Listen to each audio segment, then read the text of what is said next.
ஹல்லேலூயா. தேவனுடைய பரிசுத்த நாமத்துக்கு மகிமை உண்டாவதாக.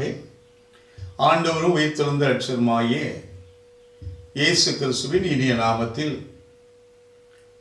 உங்கள் அனைவருக்கும் என் அன்பான வாழ்த்துதலை தெரிவித்துக் கொள்கிறேன்.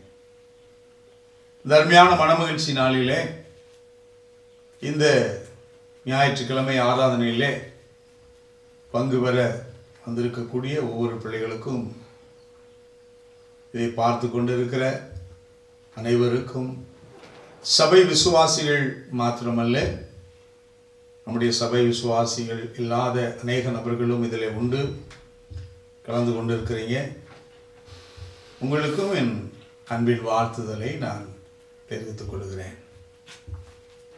இந்த நாளில் இந்த பரிசுத்த ஆராதனைக்கு ஆரம்பமாக நம் கண்களை மூடி நாம் செபிப்போம்.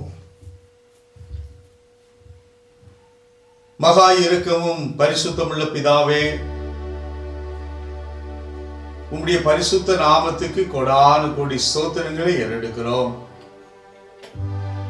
ஆசீர்வதிக்கப்பட்டதான தர்மையான மனமகிழ்ச்சி நாளிலே உம்முடைய சமூகத்திலே மீண்டுமாக இந்த காணொலி மூலமாகவே உம்மை துதிக்க ஆராதிக்க நீர் கிருபை பாராட்டின தயவுக்காய் நாங்கள் நன்றி செலுத்துகிறோம். இந்த வேளையிலும் உம்முடைய பாதத்தில் அமர்ந்திருக்கிற ஒவ்வொரு பிள்ளைகளுக்காக நான் செபிக்கிறேன். இந்த நோக்கத்துக்காக வந்திருக்கிறார் என்பதை நீர் ஒருவரை அறிந்திருக்கிறேன். மனுஷன் முகத்தை மாத்திரம் பார்க்க முடியும், இயேசுவோ நீர் ஒருவரை இருதயத்தை பார்க்கிறவர். இந்த இருதயங்களை பார்த்து ஆராய்ந்து பார்த்து அவர்களுக்கு தேவையான சகல விதமான நன்மைகளையும் இன்றைக்கு நீர் கட்டளையிடும்படி நான் செபிக்கிறேன். ஒவ்வொரு பகுதியும் ஆசீர்வதித்து தாரும். துதி ஆராதனை ஆசீர்வதித்து தாரும். ஜெபங்களை ஆசீர்வதித்து தாரும். செய்தியின் பகுதிகளை ஆசீர்வதித்து தாரும். உம்முடைய பரிசுத்த கரத்திலே எங்களை தாழ்த்தி அர்ப்பணிக்கிறோம். எங்கள் ஜீவனுள்ள நல்ல பிதாவே, ஆமென், ஆமென். ஹல்லேலூயா. கர்த்தரை நாம் சில நேரம் துதித்து நாம் ஆராதிக்க போகிறோம். துதித்தலே இன்பமானது. எவ்வளவு ஆண்டவரை விசுவாச வார்த்தைகளை சொல்லி நாம் துதிக்கிறோமோ அந்த வார்த்தைகள் அப்படியே இறங்கும். இந்த காலங்கள் எங்கே பார்த்தாலும் இந்த கோவிட்டினுடைய தாக்கம் ஆகினாலே வாதை உந்தன் கூடாரத்தை அணுகாது என்று சொல்லி நாம் பாட பாட பாட நிச்சயமாய் ஆண்டவர் எந்த ஒரு வாதையையும் நம்முடைய வீடுகளுக்குள்ளே வரவிடாதபடிக்கு ஆண்டவர் நிச்சயம் பாதுகாப்பார். ஹல்லேலூயா. எல்லாரும் சேர்ந்து வாதை உந்தன் கூடாரத்தை அணுகாது மகளே இந்த பாடலை பாடி நாம் கர்த்தரை மகிமைப்படுத்துவோம்.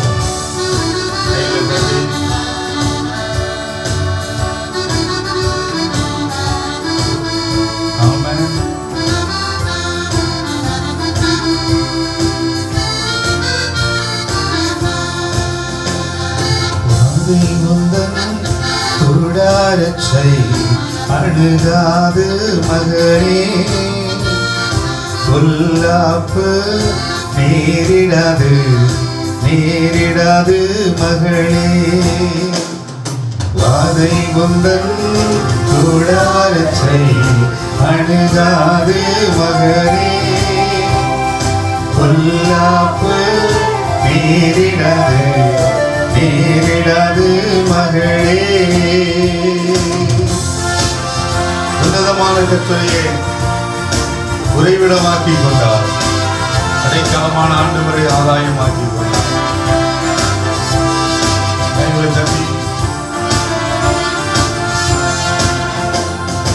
உன்னதமான கர்த்தரையே உறைவிடமாக்கி கொண்டார்.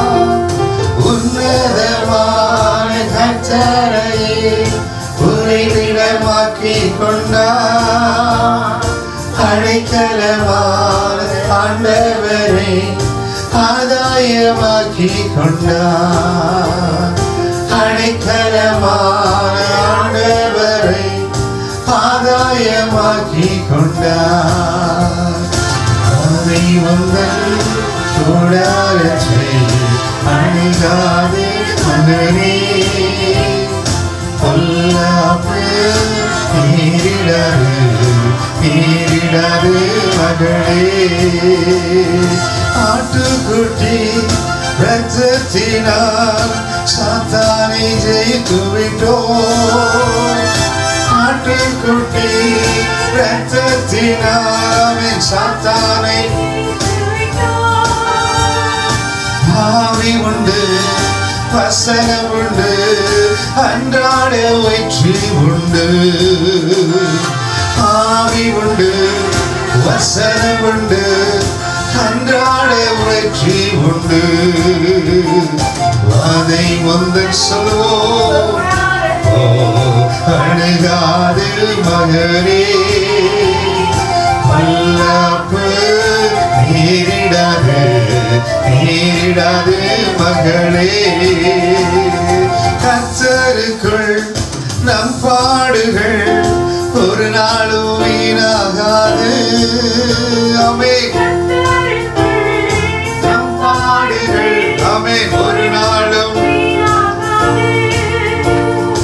அசையாமல் உறுதியுடன் அதிகமாய் செயல்படுவோம். அசையாமல் உறுதியுடன் அதிகமாய் செயல்படுவோம். எல்லாரும் சேர்ந்து பாவி வந்தன் கூடாரத்தை அணுகாது மகனே, பொல்லாப்பு நேரிடாது நேரிடாது மகளே. வாதை வந்தன் கூடாரத்தை அணுகாது பொல்லாப்பு நேரிடாது நேரிடாது மகளே. அழைத்தவரோ உண்மையுள்ளவர் பரிசுத்தமாக்கிடுவாவே.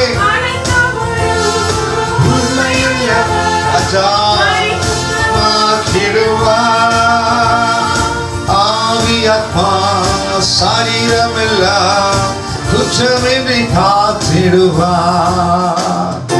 ஆவி ஆத்மா சரீரமெல்லாம் குற்றமின்றி காத்திடுவார்.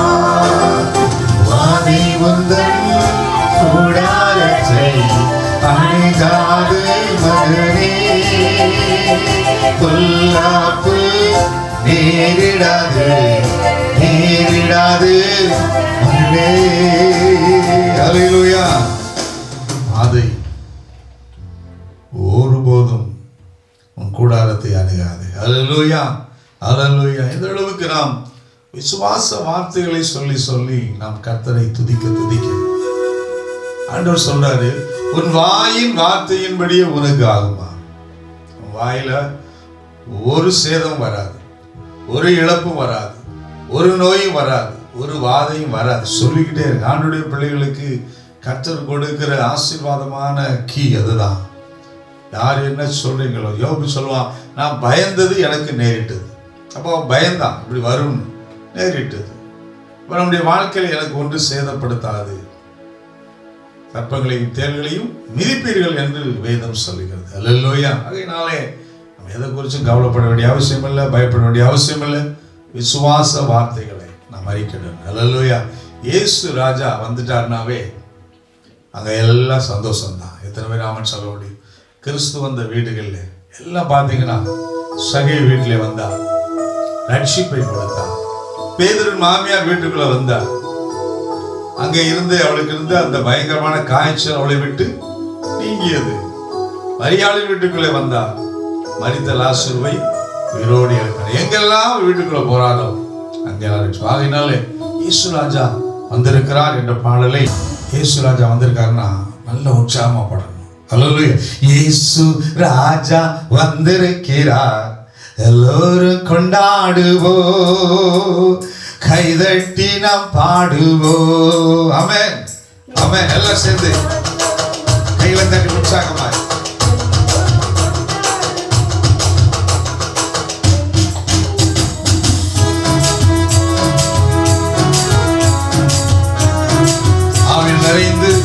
உற்சாகமாய் இயேசு ராஜா வந்திருக்கிறார், எல்லோரும் கொண்டாடுவோம், கைதட்டி நாம் பாடுவோம். நம்ம இயேசு ராஜா வந்திருக்கிறார், எல்லோரும் கொண்டாடுவோம், கைதட்டி நாம் பாடுவோம். கொண்டாடுவோம் கொண்டாடுவோம் கொண்டாடுவோம் கொண்டாடுவோம், கவலைகள் நாம் பாடுவோம். நம்ம இயேசு இயேசுவே, எல்லாரும் சேர்ந்து கைதட்டி கூப்பிடு, நீ பதில் கொடுப்பா, குறைகள் எல்லாம் நிறைவாக்குவார். பதில் கொடுப்பா, குறைகள் எல்லாமே உண்மையாக தேடுவோரின் உள்ளத்தில் வந்திடுவார். உண்மையாக தேடுவோரின் உள்ளத்தில் வந்திடுவார். கொண்டாடுவோம் ஆமென், மறந்து நாம் பாடுவோம். கொண்டாடுவோம், கவலைகள் மறந்து நாம் பாடுவோம். நம்ம இயேசு வந்திருக்கிறோம், நம்ம கிட்ட வந்திருக்கிறார். எல்லாரும் எத்தனை விசுவாசிக்கிறவங்க நல்லா உற்சாகமாய் கைகளை தட்டி கர்த்தரை மகிமைப்படுத்தி, ராஜா வந்திருக்கிறார், எல்லோரும் கொண்டாடுவோம், கைதட்டி நாம் பாடுவோம். மனதுருக்கம் உடையவரே, மன்னிப்பதில் வல்லவர். சொல்லுங்க, உடையவரே ஆமென், வல்லவர், உன் நினைவாய் இருக்கின்றார், ஓடிவா என் மகனே. உன் நினைவா ஆண்டவர் இயேசு இருக்கிறார். சீக்கிரம் தேவ சமூகத்தில் வரும்படியா கொண்டாடுவோம் கொண்டாடுவோம், கவலைகள்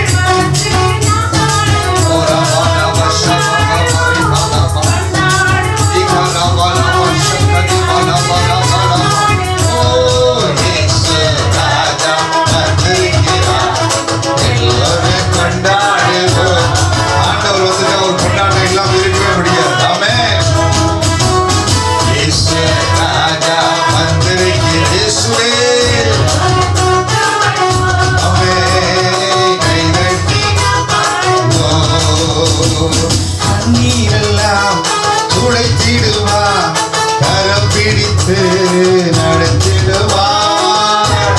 கண்ணீரெல்லாம் ஆண்டவர் துடைக்க முடியாது வந்திருக்கார். எனக்கு என்ன மகனே மகளே, நீ அழ தேவையில்லை. கர்த்தர் உன்னை பார்த்து சொல்கிறார், இயேசுவே உமக்கு ஸ்தோத்திரம். எண்ணமெல்லாம் ஏக்கமெல்லாம் இன்று நிறைவேற்றுவார். எண்ணமெல்லாம் ஏக்கமெல்லாம்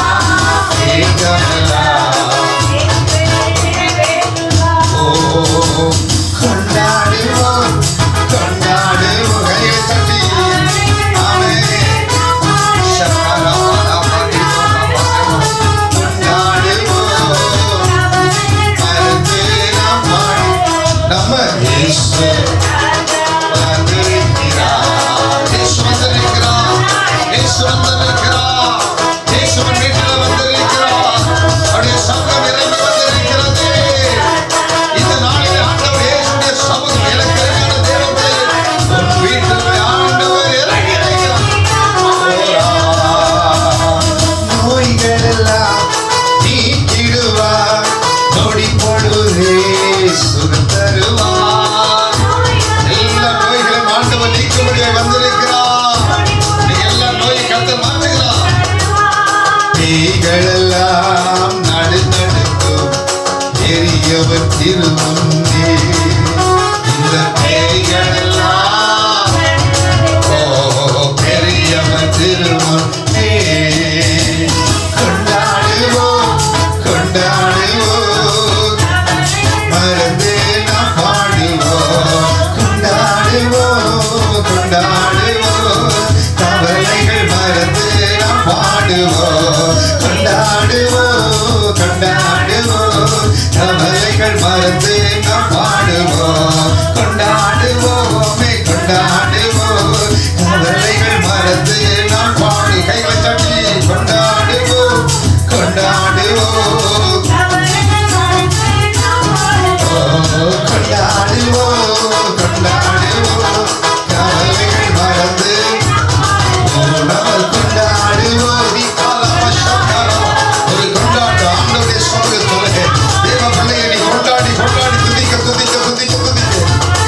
தேவனுடைய மனதிற்கு இன்றைக்கு உண்மையில் இறங்கு, வீட்டில் இறங்கு, உன் பிள்ளைகள் மேல் இறங்கு.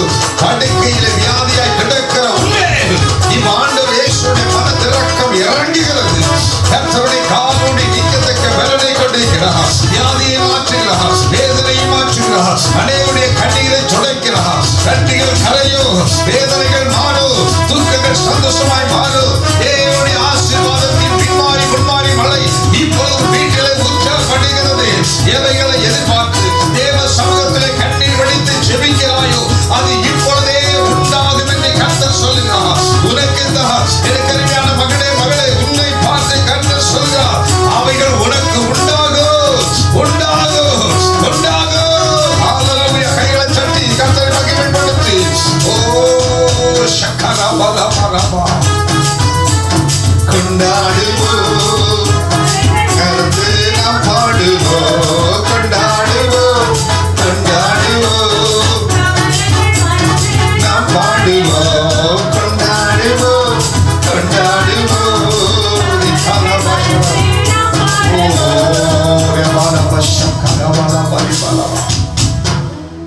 அநேகருடைய ஜெபத்தை ஆண்டவர் கேட்டிருக்கிறார். அநேகர் விடுதலை பெற்றதை நாவிலே உணர்கிறேன். உன் சரீரத்தை நீ சோதித்து பார். கர்த்தர் உனக்கு ஒரு விடுதலை கொடுத்துட்டார். வியாதியிலிருந்து உனக்கு விடுதலை. இனி நீ படுக்கையில படுத்திருக்க வேண்டிய அவசியம் இல்லை. எழுந்திரு, தூசியை உதறி விட்டு எழுந்திரு. கண்ணீரெல்லாம் துடைக்கிற எதிர்பார்க்கிற காரியங்கள் எல்லாவற்றையும் தேவன் உனக்கு செய்த தேவன். ஹல்லேலூயா. எல்லாரும் கண்களை மூடி ஹல்லேலூயா. உன்னத தேவனே, என் இயேசு ராஜரே, இயேசு ராஜரே, இயேசு ராஜரே, நான் உம்மோடு உறவாடணும், இப்படி சமூகத்திலே காணப்படணும். எத்தனை பேர் சொல்ல முடியும்? எல்லாரும் கண்களை மூடி ஷிகாரா பாலா பதரா கரா பாலா பாலா பாலா பா. உன்னத தேவனே,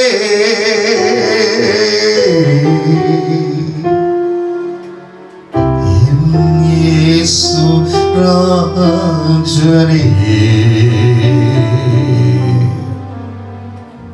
உம்மோடு இணைந்திட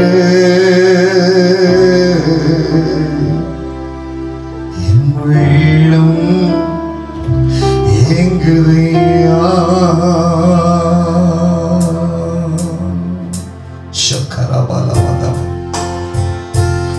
உன்னதமான தேவனே, உடைய சமூகத்தை நோக்கி வந்திருக்கிறோம் ஆண்டவரே. ஆண்டவரே ராஜா, உடைய சமூகத்தின் ஆனந்தத்தினாலே நிரம்பபடியாய் வந்திருக்கிறோம். உடைய சமூகத்தின் ஆசீர்வாதத்தை பெறும்படியாய் வந்திருக்கிற பிள்ளைகள் உண்டு ராஜா. காலை வேளையில் ஆண்டவரே உடைய அன்பை இறங்கட்டும் இயேசுவே.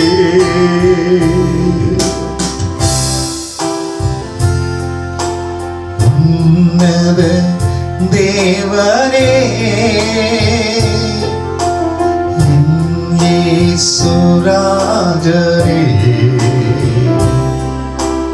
உம்மோடு இணைந்திட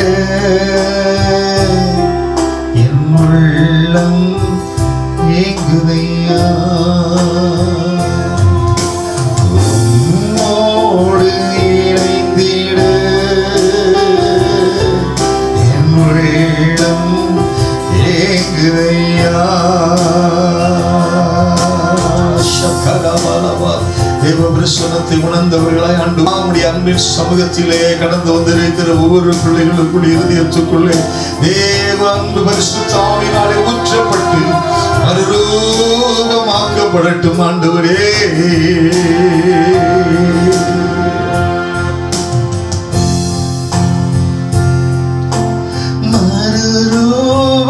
மறுரூபமாக்கிடும் மகிமையின் மேகமே, மறுரூபமாக்கிடும் மகிமையின் மேகமே. முக சாயலா, முக சாயலா, ஒரு மாற்று தெய்வமே,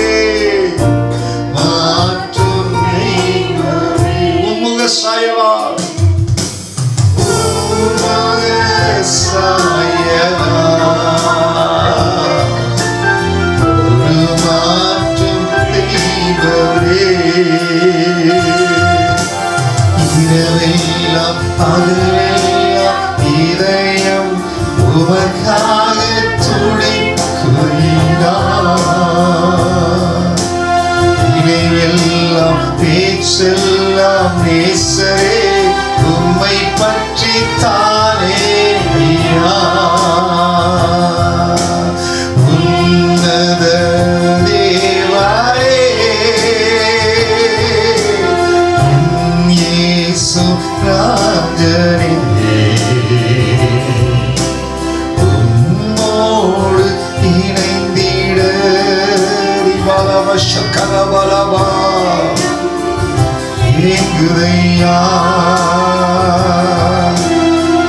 உம்மோடு இணைந்திட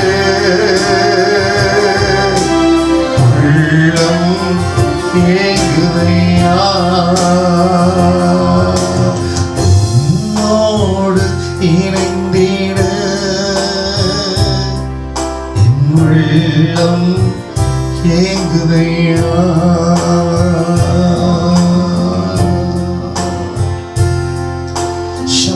சகரபலவாரிபலா உம்மோடு இணைந்திட என் உள்ளம் சொல்லுங்க ஏங்குதையா.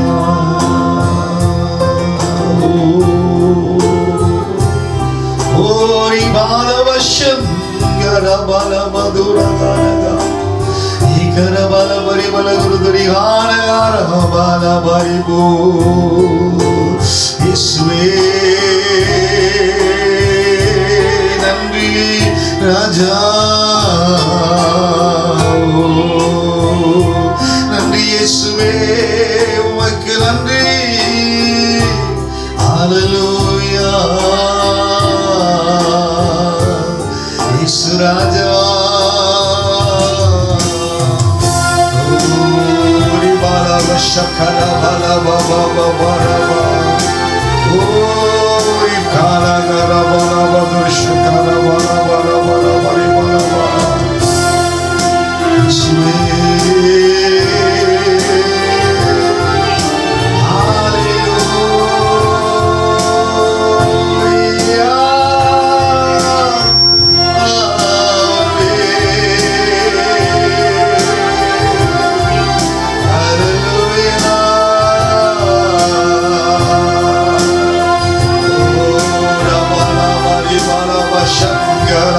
தேவபரிசுத்தத்தை உணர்ந்தவர்களாய் ஆண்டவரே உம்மை ஆராதிக்கிறோம், உம்மை உயர்த்துகிறோம், உம்மை வாழ்த்துகிறோம், உம்மை வணங்குகிறோம். நீ காலகுரகானே ஓராபாலப சங்கர பலவதரகர பலவ. ஹல்லேலூயா.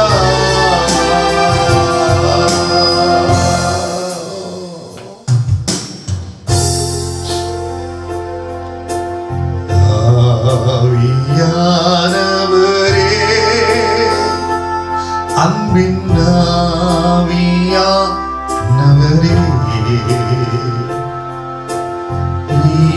இப்போ வாரும் இறங்கி வாரும் எங்கள் மத்தியிலே. இப்போ வாரும் இறங்கி வாரும் எங்கள் மத்தியிலே. சொல்லுங்க ஆவியானவரே, ஆவியானவரே அன்பின் ஆவியானவரே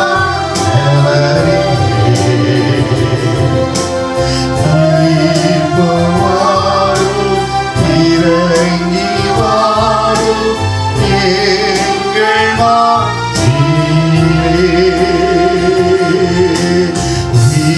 இப்போ வாரும் எங்கள் மத்தியிலே. உளையான சேற்றி நின்று தூக்கி எடுத்தவரே சேற்றி நின்று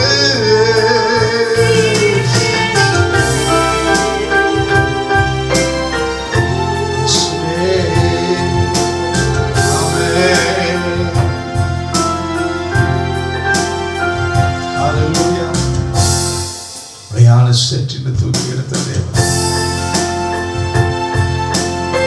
ரட்சித்த தேவன் அல்லவா, நீண்ட தேவன் அல்லவா, உள்ளத்தின் ஆழத்திலிருந்து ஆண்டவரே இயேசுவே உம்மை ஆராதிக்கிறேன், உம்மை உயர்த்துகிறேன்.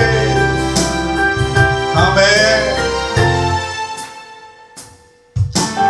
உளையான சேற்றினின்று தூக்கி எடுத்தவரே, உளையான சேற்றினின்று தூக்கி எடுத்தவரே, பாவம் கழுவி தூய்மையாக்கும், பாவம் கழுவி தூய்மையாக்கும் இந்த வேளையிலே சொல்லுங்க, பாவம் தூய்மையாக்கும் இந்த வேளையிலே. ஆவியானவரே, ஆவியானவரே,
அன்பின் பிதாவே உமக்கு ஸ்தோத்திரம். தூய ஆவியானவர் எங்கள் மத்தியிலே இறங்கி வந்த தயவுக்காய் நன்றி செலுத்துகிறோம். பரிசுத்த ஆவியின் பிரசன்னத்தினாலே ஒவ்வொரு பிள்ளையும் நிரம்பியிருக்காய் நன்றி. தேவனுடைய பரிசுத்த வார்த்தைகளுக்காய் காத்திருக்கிறோம். பேசும் மகிமைப்படும் இயேசுவின் நாமத்தில் பிதாவே, ஆமென். தேவனுடைய பரிசுத்த நாமத்துக்கு மகிமை உண்டாவதாக. இந்த நாளிலும் இந்த வாரத்திலே பிறந்த நாள் காண்கிற பிள்ளைகளுக்காக, திருமண நாள் காண்கிற பிள்ளைகளுக்காக நாம் ஜெபிக்க போகிறோம். இந்த வாரத்தில் பிறந்த நாள் காண்கிற பிள்ளைகள் இருப்பேன் என்று சொன்னால் நீங்கள் எழுந்து கொள்ளுங்க, உங்களுக்காக நான் ஜெபிக்க போகிறேன். அன்பின் பிதாவே, உமக்கு கோடான கோடி ஸ்தோத்திரங்களை ஏறெடுக்கிறோம். ஆசீர்வதிக்கப்பட்டதான இந்த காலை வேளையிலே இந்த வாரத்திலே பிறந்த நாள் காண்கிற அருமையான பிள்ளைகளுக்காக நான் ஜெபிக்கிறேன். இப்படி சமூகத்தில் வந்து நின்று ஆண்டவரே உம்மை நோக்கி பார்க்கிற அருமையான பிள்ளைகளை ஒரு விஷயம் உம்முடைய பரிசுத்த கரம் நீட்டி ஆசீர்வதிக்கும்படி நான் ஜெபிக்கிறேன். இந்த ஆண்டு பிள்ளைகளுக்கு மிகுந்த ஆசீர்வாதமான ஆண்டாக இருக்கட்டும். உம்முடைய கரம் பிடித்து வழிநடத்துகிற ஆண்டாக இருக்கும்படி நான் ஜெபிக்கிறேன். ஏசாயாவின் புத்தகம் 26ஆம் அதிகாரம் 7வது வசனமாகிய நீதிமானுடைய பாதை செம்மையாய் இருக்கிறது, மகா நீதிபரராகிய நீர் நீதிமானுடைய பாதையை செம்மைப்படுத்துகிறீர் என்ற அருமையான வாக்குத்தத்த வசனத்தை கொடுத்து ஆசீர்வதிக்கிறோம். இந்த ஆண்டு ஒவ்வொரு பிறந்தநாள் காண்கிற பிள்ளைகளுடைய பாதைகள் எல்லாவற்றையும் செவ்வைப்படுத்தி நீ நினைத்திருக்கிற பிரகாரம் கரத்திலிருந்து ஆசீர்வாதத்தை கொடுத்து வழிநடத்த போவதற்காக ஸ்தோத்திரிக்கிறோம். சொன்ன வாக்கு தத்தம் அப்படியே ஒவ்வொரு பிள்ளைகளின் மேலும், இந்த வாரத்தில் பிறந்தநாள் காண்கிற அத்தனை பிள்ளைகளின் மேலும் மகா நீதிபதியாய் இருக்கிற நீர் எல்லா பாதைகளையும் செம்மைப்படுத்தி ஆசீர்வதித்து கொடுக்கும்படி ஜெபிக்கிறேன். இயேசுவின் நாமத்தில் பிதாவே, ஆமென். இரண்டாவதாக திருமண நாள் காண்கிற பிள்ளைகள் நீங்கள் எழுந்து நிற்கலாம். உங்களுக்காக நான் சுபிக்கிறேன். மகா இருக்கும் பரிசுத்தமுள்ள பிதாவே, உமக்கு கோடான கோடி சோத்திரம். இந்த வாரத்திலே திருமண நாள் காண்கிற அருமையான பிள்ளைகளை உம்முடைய பாதத்திலே கொண்டு வருகிறேன். இத்தனை ஆண்டுகள் நீ வழிநடத்தி வந்து இந்த புதிய ஆண்டையும் காண செய்த தயவுக்காக முதலாவது நாம் நன்றி செலுத்துகிறோம். இந்த ஆண்டவரே, உபாகமத்தின் புஸ்தகம் 31ஆம் அதிகாரம் 8வது வசனத்தில் சொல்லப்பட்டபடி, கர்த்தர் தாமே உனக்கு முன்பாக போகிறவர், அவர் உன்னோட இருப்பார், அவர் உன்னை விட்டு விலகுவதும் இல்லை, உன்னை கைவிடுவதும் இல்லை, நீ பயப்படவும் கலங்கவும் வேண்டாம் என்று அருமையான வாக்குத்தத்த வசனத்தை கொடுத்து ஆண்டவரே பிள்ளைகளை ஆசீர்வதிக்கிறேன். இந்த ஆண்டு பிள்ளைகளை கைவிடாதபடிக்கு நீர் கடந்து போய் எல்லா நிலையிலும் இந்த குடும்பத்தை உயர்த்தும்படி, பிள்ளைகளை உயர்த்தும்படி, விசேஷமாய் கணவன் மனைவி இணைந்து ஜெபித்த அத்தனை காரியங்களும் இந்த ஆண்டு ஆண்டவரே பிள்ளைகளுக்கு நடக்கத்தக்கதாய் உதவி செய்யும்படி ஜெபிக்கிறோம். இயேசுவின் நாமத்தில் நல்ல பிதாவே, ஆமென். அல்லேலூயா, அல்லேலூயா. கர்த்தருடைய பரிசுத்த நாமத்துக்கு ஸ்தோத்திரம். தேவனுடைய பெரிதான கிருபையினாலே வருகிற ஞாயிற்றுக்கிழமை நிச்சயமாய் தேவனுடைய ஆலயத்திலே நாம் சந்திப்போம் என்று நான் முழுமையாய் விசுவாசிக்கிறேன். அது மாத்திரமல்ல, இந்த மாதத்தினுடைய கர்த்தருக்கு சித்தமானால் இந்த மாதத்தினுடைய பரிசுத்த பந்தி இந்த 2வது ஞாயிற்றுக்கிழமை அன்று அனுசரிக்கப்படும். ஆகையினாலே அதற்கு நீங்கள் உங்களை பாத்திரவான்களாக மாற்றி நன்றாக ஜெபித்து அனைவரும் அதிலே கலந்து கொள்ளத்தக்கதாக நீங்கள் அதிக பிரயாசப்படுங்கள். வருகிற ஞாயிற்றுக்கிழமையில் நான் பரிசுத்த பந்தியை அனுசரிக்கலாம் என்று சொல்லி ஜெபித்து கொண்டு இருக்கிறேன். கர்த்தருக்கு சித்தமான அந்த காரியம் நிச்சயமாக வாய்க்கும். ஞானஸ்நானம் எடுத்த அத்தனை பேரும் அதில் நீங்கள் பங்கு வரும்படியாய் அழைப்பு கொடுக்கிறேன். அல்லேலூயா. கர்த்தர் நல்லவர். இதனாலும் கூட நாம் ஒரு சில ஜெப குறிப்புகளுக்காக நாம் ஜெபிக்க போகிறோம். ஆகையினாலே எல்லாரும் கண்களை மூடி நாம் ஜெபிப்போம். அல்லேலூயா. நல்ல கண்களை மூடி நாம் ஜெபிப்போமா? ஸ்தோத்திரிக்கிறோம் ஆண்டவரே, உம்மை துதிக்கிறோம். ஸ்தோத்திரம் ஸ்தோத்திரம் ஸ்தோத்திரம் ஸ்தோத்திரம் ஸ்தோத்திரம் ஸ்தோத்திரம் ஆண்டவரே, நன்றியோடு கூட உம்மை துதிக்கிறோம், ஸ்தோத்திரிக்கிறோம் ஆண்டவரே. இந்த ஜெப வேளையிலும் கூட ஆண்டவரே, நாங்கள் தகப்பனே ஒரு மனமாய் உம்மை நோக்கி ஆண்டவரே பார்க்கும்படியாக, உம்மை அழைக்கும்படியாக நாங்கள் வந்திருக்கிறோம். நீர் வந்து கர்த்தாவே எங்களை ஜெபத்தை கேட்டு அதற்கு மறு உத்தரவு கொடுத்து கர்த்தாவே எங்களை வெற்றி சிறக்க பண்ணும்படியாய் ஜெபிக்கிறோம் ஆண்டவரே. முதலாவதாக ஆண்டவரே ஸ்தோத்திரம் ஆண்டவரே, இந்த தேசத்திலே, இந்த பட்டணத்திலே, கிராமத்திலே காணப்படுகிற இந்த COVID-19 தாக்கங்கள் முற்றும் முழுவதுமாக கர்த்தாவே அப்பா அழிக்கப்படும்படியாக, அவைகள் முற்றிலுமாக எடுத்து போடும்படியாக, இந்த வாதைகள் முற்றிலும் நிறுத்தப்படும்படியாக யாவரும் அப்பா சோதரம் சோதரம் சோதரம் ஆண்டவரே, கர்த்தருக்கு ஸ்தோத்திர பலிகளை ஏறெடுப்போமா? சோத்திரம் ஆண்டவரே, சோத்திரம் ஆண்டவரே, கர்த்தருடைய கிருபை இறங்கி ஆண்டவரே, ஆமென். தகப்பனே, உருக்கமான இரக்கங்களினாலே அப்பா முடிசூட்டுகிற தேவன் தாமே இந்த வேளையிலே இந்த முற்றிலுமாக இந்த COVID-19 தாக்கங்களில் இருந்து அப்பா தேசத்திலே, தமிழ்நாட்டிலே, மதுரை பட்டணத்திலே அப்பா முழுமையாக அவைகள் அழிக்கப்படுகிற கிருபைகளுக்காக மக்கள் நன்றி செலுத்துகிறோம் ஆண்டவரே. நன்றி ஏசப்பா, நன்றி ஏசப்பா, நன்றி ஏசப்பா. அப்படியாக ஆண்டவரே, ஆமென் தகப்பனே, ஆமென் ராஜாவே. Oh, thank you Lord, thank you Lord, thank you Lord, ஆமென் ராஜாவே. ஹalleluya, hallelujah, ஆமென். இந்த வாதைகளினாலே அடைக்கப்பட்ட ஆலயங்கள் மறுபடியுமாய் திறக்கப்படுகிறது. இந்த 6ஆம் தேதியிலே திறக்கப்படுகிற இந்த ஆலயங்கள் இனி எந்த சூழ்நிலையிலும் அடைக்கப்படாதபடிக்கு யாவரும் ஸ்தோத்திர பலிகளை ஏறெடுப்போம். ஸ்தோத்திர பலிகளை ஏறெடுக்க தேவ மகிமை அப்ப ஆலயத்தை நிரப்பிற்று என்றபடியாக, ஆலயத்தை நிரப்பும்படியாகவும், இந்த சூழ்நிலைகளிலே இனி ஆலயங்கள் அடைக்கப்படாத சூழ்நிலைகள் கடந்து வந்து தேவ மகிமையினாலே ஆலயங்கள் நிரப்பப்பட யாவரும் இணைந்து ஸ்தோத்திர பலிகளை ஏறெடுப்போமா? சூத்திரம் சூத்திரம் சூத்திரம் சூத்திரம் சூத்திரம் ஆண்டவரே, சூத்திரம் ஆண்டவரே, சூத்திரம் ஆண்டவரே.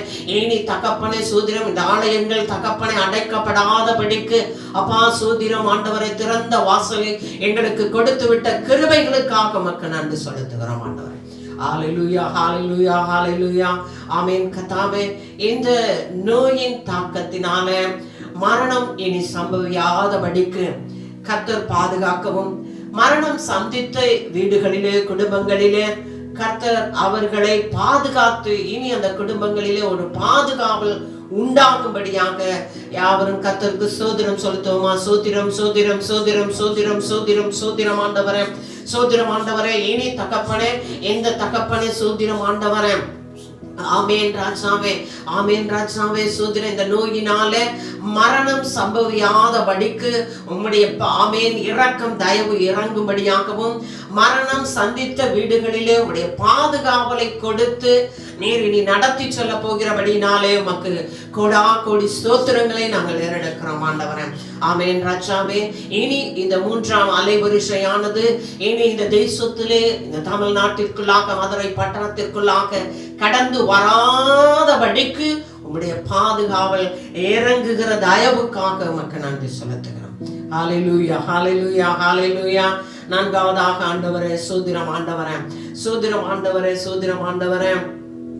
ஆமேன் தகப்பனே, ஆமேன். மறுபடியுமாக தகப்பனே, ஆமேன். வேர் பற்றி கடி கொடுக்கத்தக்கதாக விசுவாச பிள்ளைகள், ஆமேன், சபைகள் எல்லாம் கர்த்தாவே, ஹல்லேலூயா. சபைகள் மாத்திரம் அல்ல அப்பா சோதரம், விசுவாச பிள்ளைகளுடைய குடும்பங்களுடைய தகப்பனை தொழில்கள் வேலைகள் எல்லாம் வேர் பற்றி கனி கொடுக்கும்படியாக யாவரும் இணைந்து கர்த்தருடைய நாமத்திற்கு ஸ்தோத்திர பலிகளை ஏறெடுப்போமா?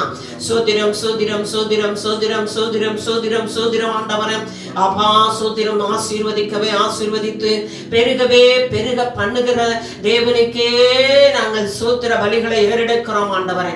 மறுபடியுமாய் மறுபடியுமாய் மறுபடியுமாய் கர்த்தாவே, வேர் பற்றி கனி கொடுக்கத்தக்கதாக சபைகளாக, தொழிலிலே, வேலைகளிலே, குடும்பங்களிலே அப்படியான ஆசீர்வாதத்தை கர்த்தர் கட்டளையிடுகிற தயவுக்காக மக்கள் நன்றி செலுத்துகிறோம்.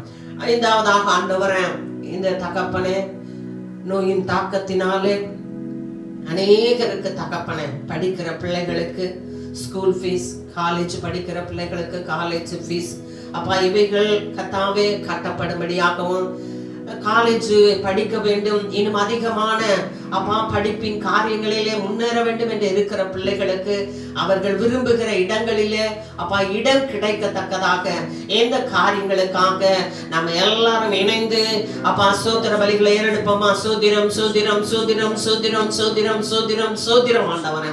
ஹல்லேலூயா, ஹல்லேலூயா.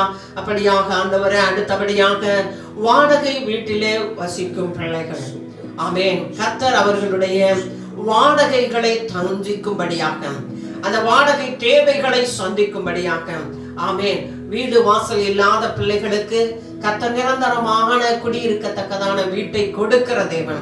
இன்றைய நாளிலே வீட்டு வாடகையை சந்திப்பதோடு கூட மாத்திரம் அல்ல, அவர்கள் இனி வருகின்ற நாட்களிலே சொந்தமான வீட்டிற்குள்ளாக பிரவேசிக்க, வீடுகளை கட்டி குடியிருக்க பண்ண போகிறபடினாலே யாவரும் இணைந்து சோதரம் செலுத்துவோமா? சோதிரம் சோதிரம் சோதிரம் சோதிரம் சோதிரம் சோதிரம் ஆண்டவரே, சோதிரம் ஆண்டவரே, சோதிரம் சோதிரம் சோதிரம் ஆண்டவரே.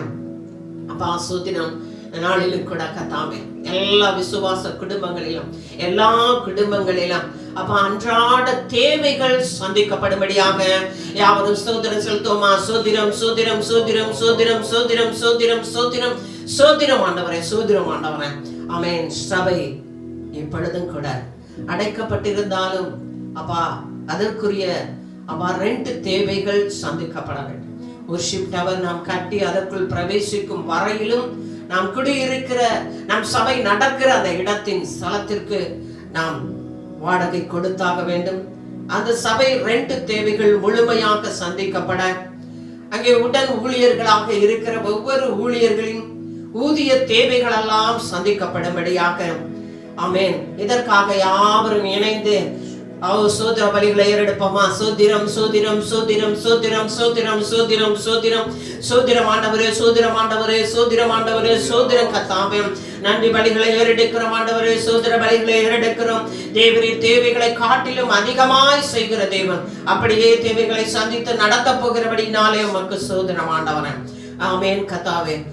அடுத்தபடியாக பாஸ்டர் குடும்பத்தின் பர்சனல் தேவைகள் எல்லாம் முழுமையாக சந்திக்கப்படுகிற கிருபைகளுக்காக கரங்களை தட்டி கர்த்தருக்கு ஸ்தோத்திரம் சொல்லுமா. ஸ்தோத்திரம் ஸ்தோத்திரம் ஸ்தோத்திரம் ஸ்தோத்திரம் ஸ்தோத்திரம் ஸ்தோத்திரம் ஸ்தோத்திரம் ஸ்தோத்திரம் ஸ்தோத்திரம் ஆண்டவரே. தொடர்ந்து ஆண்டவரே. ஆமென் ஆண்டவரே. ஸ்தோத்திரம் ஆண்டவரே. ஹல்லேலூயா. ஆமென். தொடர்ந்து 7 நாட்கள் அடைக்கப்பட்ட வாசல்களை கர்த்தர் திறந்து கொடுத்திருக்கிறார்.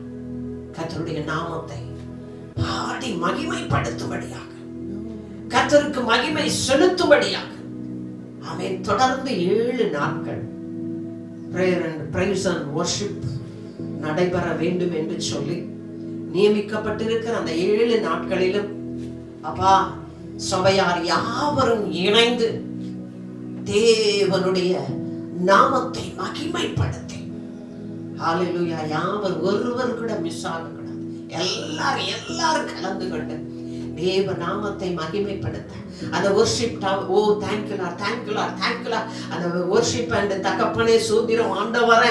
ஆமென் கர்த்தாவே. அந்த 7 நாட்கள் தொடர்ந்து நடைபெறுகிற அப்பா praise and worship ஆராதனையிலே அப்பா கர்த்தருடைய ஆமென் மகிமை விளங்க பண்ணும்படியாக, கர்த்தருடைய ஆராதனைக்குரியவருடைய அப்பா அபிஷேகத்தினாலே ஒவ்வொருவரையும் நிரப்பும்படியாக அப்பா 7 நாட்களும் தொடர்ந்து தேவனுடைய நாமம் மகிமைப்படும்படியாக இன்றைக்கு நாங்கள் ஒருமனமாய் ஜெபிக்கிறோம். அப்பா தேவ மகிமையினாலே நாங்கள் ஒவ்வொருவரும் நிரப்பப்பட, ஆலயங்கள் நிரப்பப்பட நீங்க கிருபை செய்யும்படியாய் ஜெபிக்கிறோம் ஆண்டவரே. அப்பா தொடர்ந்து நடைபெற நீங்க உதவி செய்யுங்க ஆண்டவரே.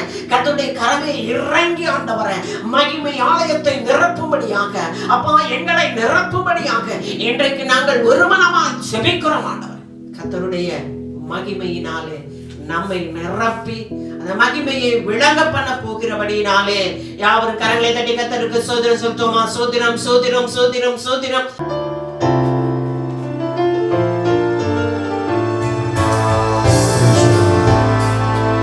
கர்த்தர் நம் சுபத்தை கேட்டிருக்கிறார்.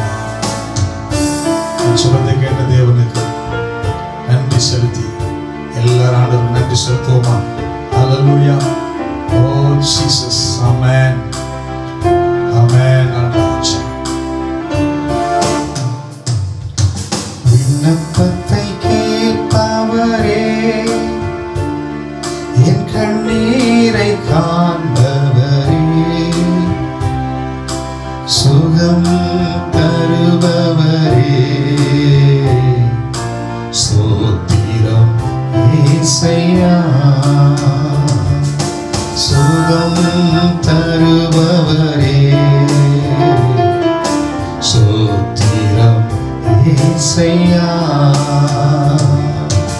உம்மால் கூடும் எல்லாம் கூடும், ஒரு வார்த்தை சொன்னால் போதும். உம்மால் கூடும் எல்லாம் கூடும், ஒரு வார்த்தை சொன்னால் போதும். ஐயா ஒரு வார்த்தை சொன்னால் போதும். ஐயா ஒரு வார்த்தை சொன்னால் போதும். விண்ணப்பத்தை கேட்பவரே, என் கண்ணீரை காண்பவரே, சுகம் தருபவரே, ஸ்தோத்திரம் இயேசையா. சுகம் தருபவரே, ஸ்தோத்திரம் இயேசையா. ஹல்லேலூயா. கர்த்தர் நல்லவர். நம்முடைய ஜெபங்களை அவர் கேட்டிருக்கிறார். எத்தனை பேர் ஆமென் சொல்ல முடியும்? ஹல்லேலூயா. ஹல்லேலூயா. சில பேர் இப்ப நினைக்கிறீங்க எங்களுக்காக ஜெபம் பண்ணுங்க என்று சொல்லி ஆவியானவரை உணர்த்துறார். ஆகையினாலே நான் இப்போ உங்களுக்காக ஜெபிக்க போறேன். எல்லாரும் முழங்கால் படியிலுங்க. என்னென்ன காரியங்கள் தேவன் உங்களுக்கு செய்ய வேண்டும் என்று நினைத்திருக்கீங்களோ இப்போ அப்படியே சொல்லுவோம். நான் ஜெபிக்கிறது வேலையில நிச்சயமாய் பரிசுத்த ஆவியானவர் ஒரு பெரிய வல்லமையை கொடுத்து ஒரு விடுதலை கொடுப்பார். நீங்க எதிர்பார்க்கிற காரியங்களை உங்களுக்கு நன்மையாக முடித்து கொடுக்க போகிறார். ஹல்லேலூயா. எப்படி ஜெபிப்போம்.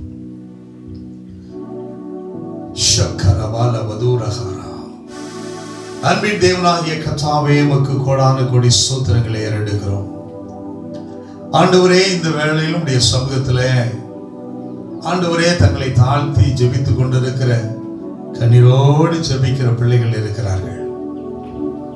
ஆண்டவர், எனக்கு இது செய்யணுமே, ஒரு மலை போல பெரிய பிரச்சனையை எதிர்நோக்கி கொண்டிருக்கிற அருமையான பிள்ளைகள், கொடிய நோயின் தாக்கத்தினாலே விடுபட்டிருந்தாலும் அந்த பயத்தினாலே சிக்கியிருக்கிற பிள்ளைகள், இந்த வாரத்தில் என் பண தேவையெல்லாம் சந்திக்கணுமே, நான் என்ன செய்வேன் என்று சொல்லி சிந்தித்துக் கொண்டிருக்கிற பிள்ளைகள் உண்டு.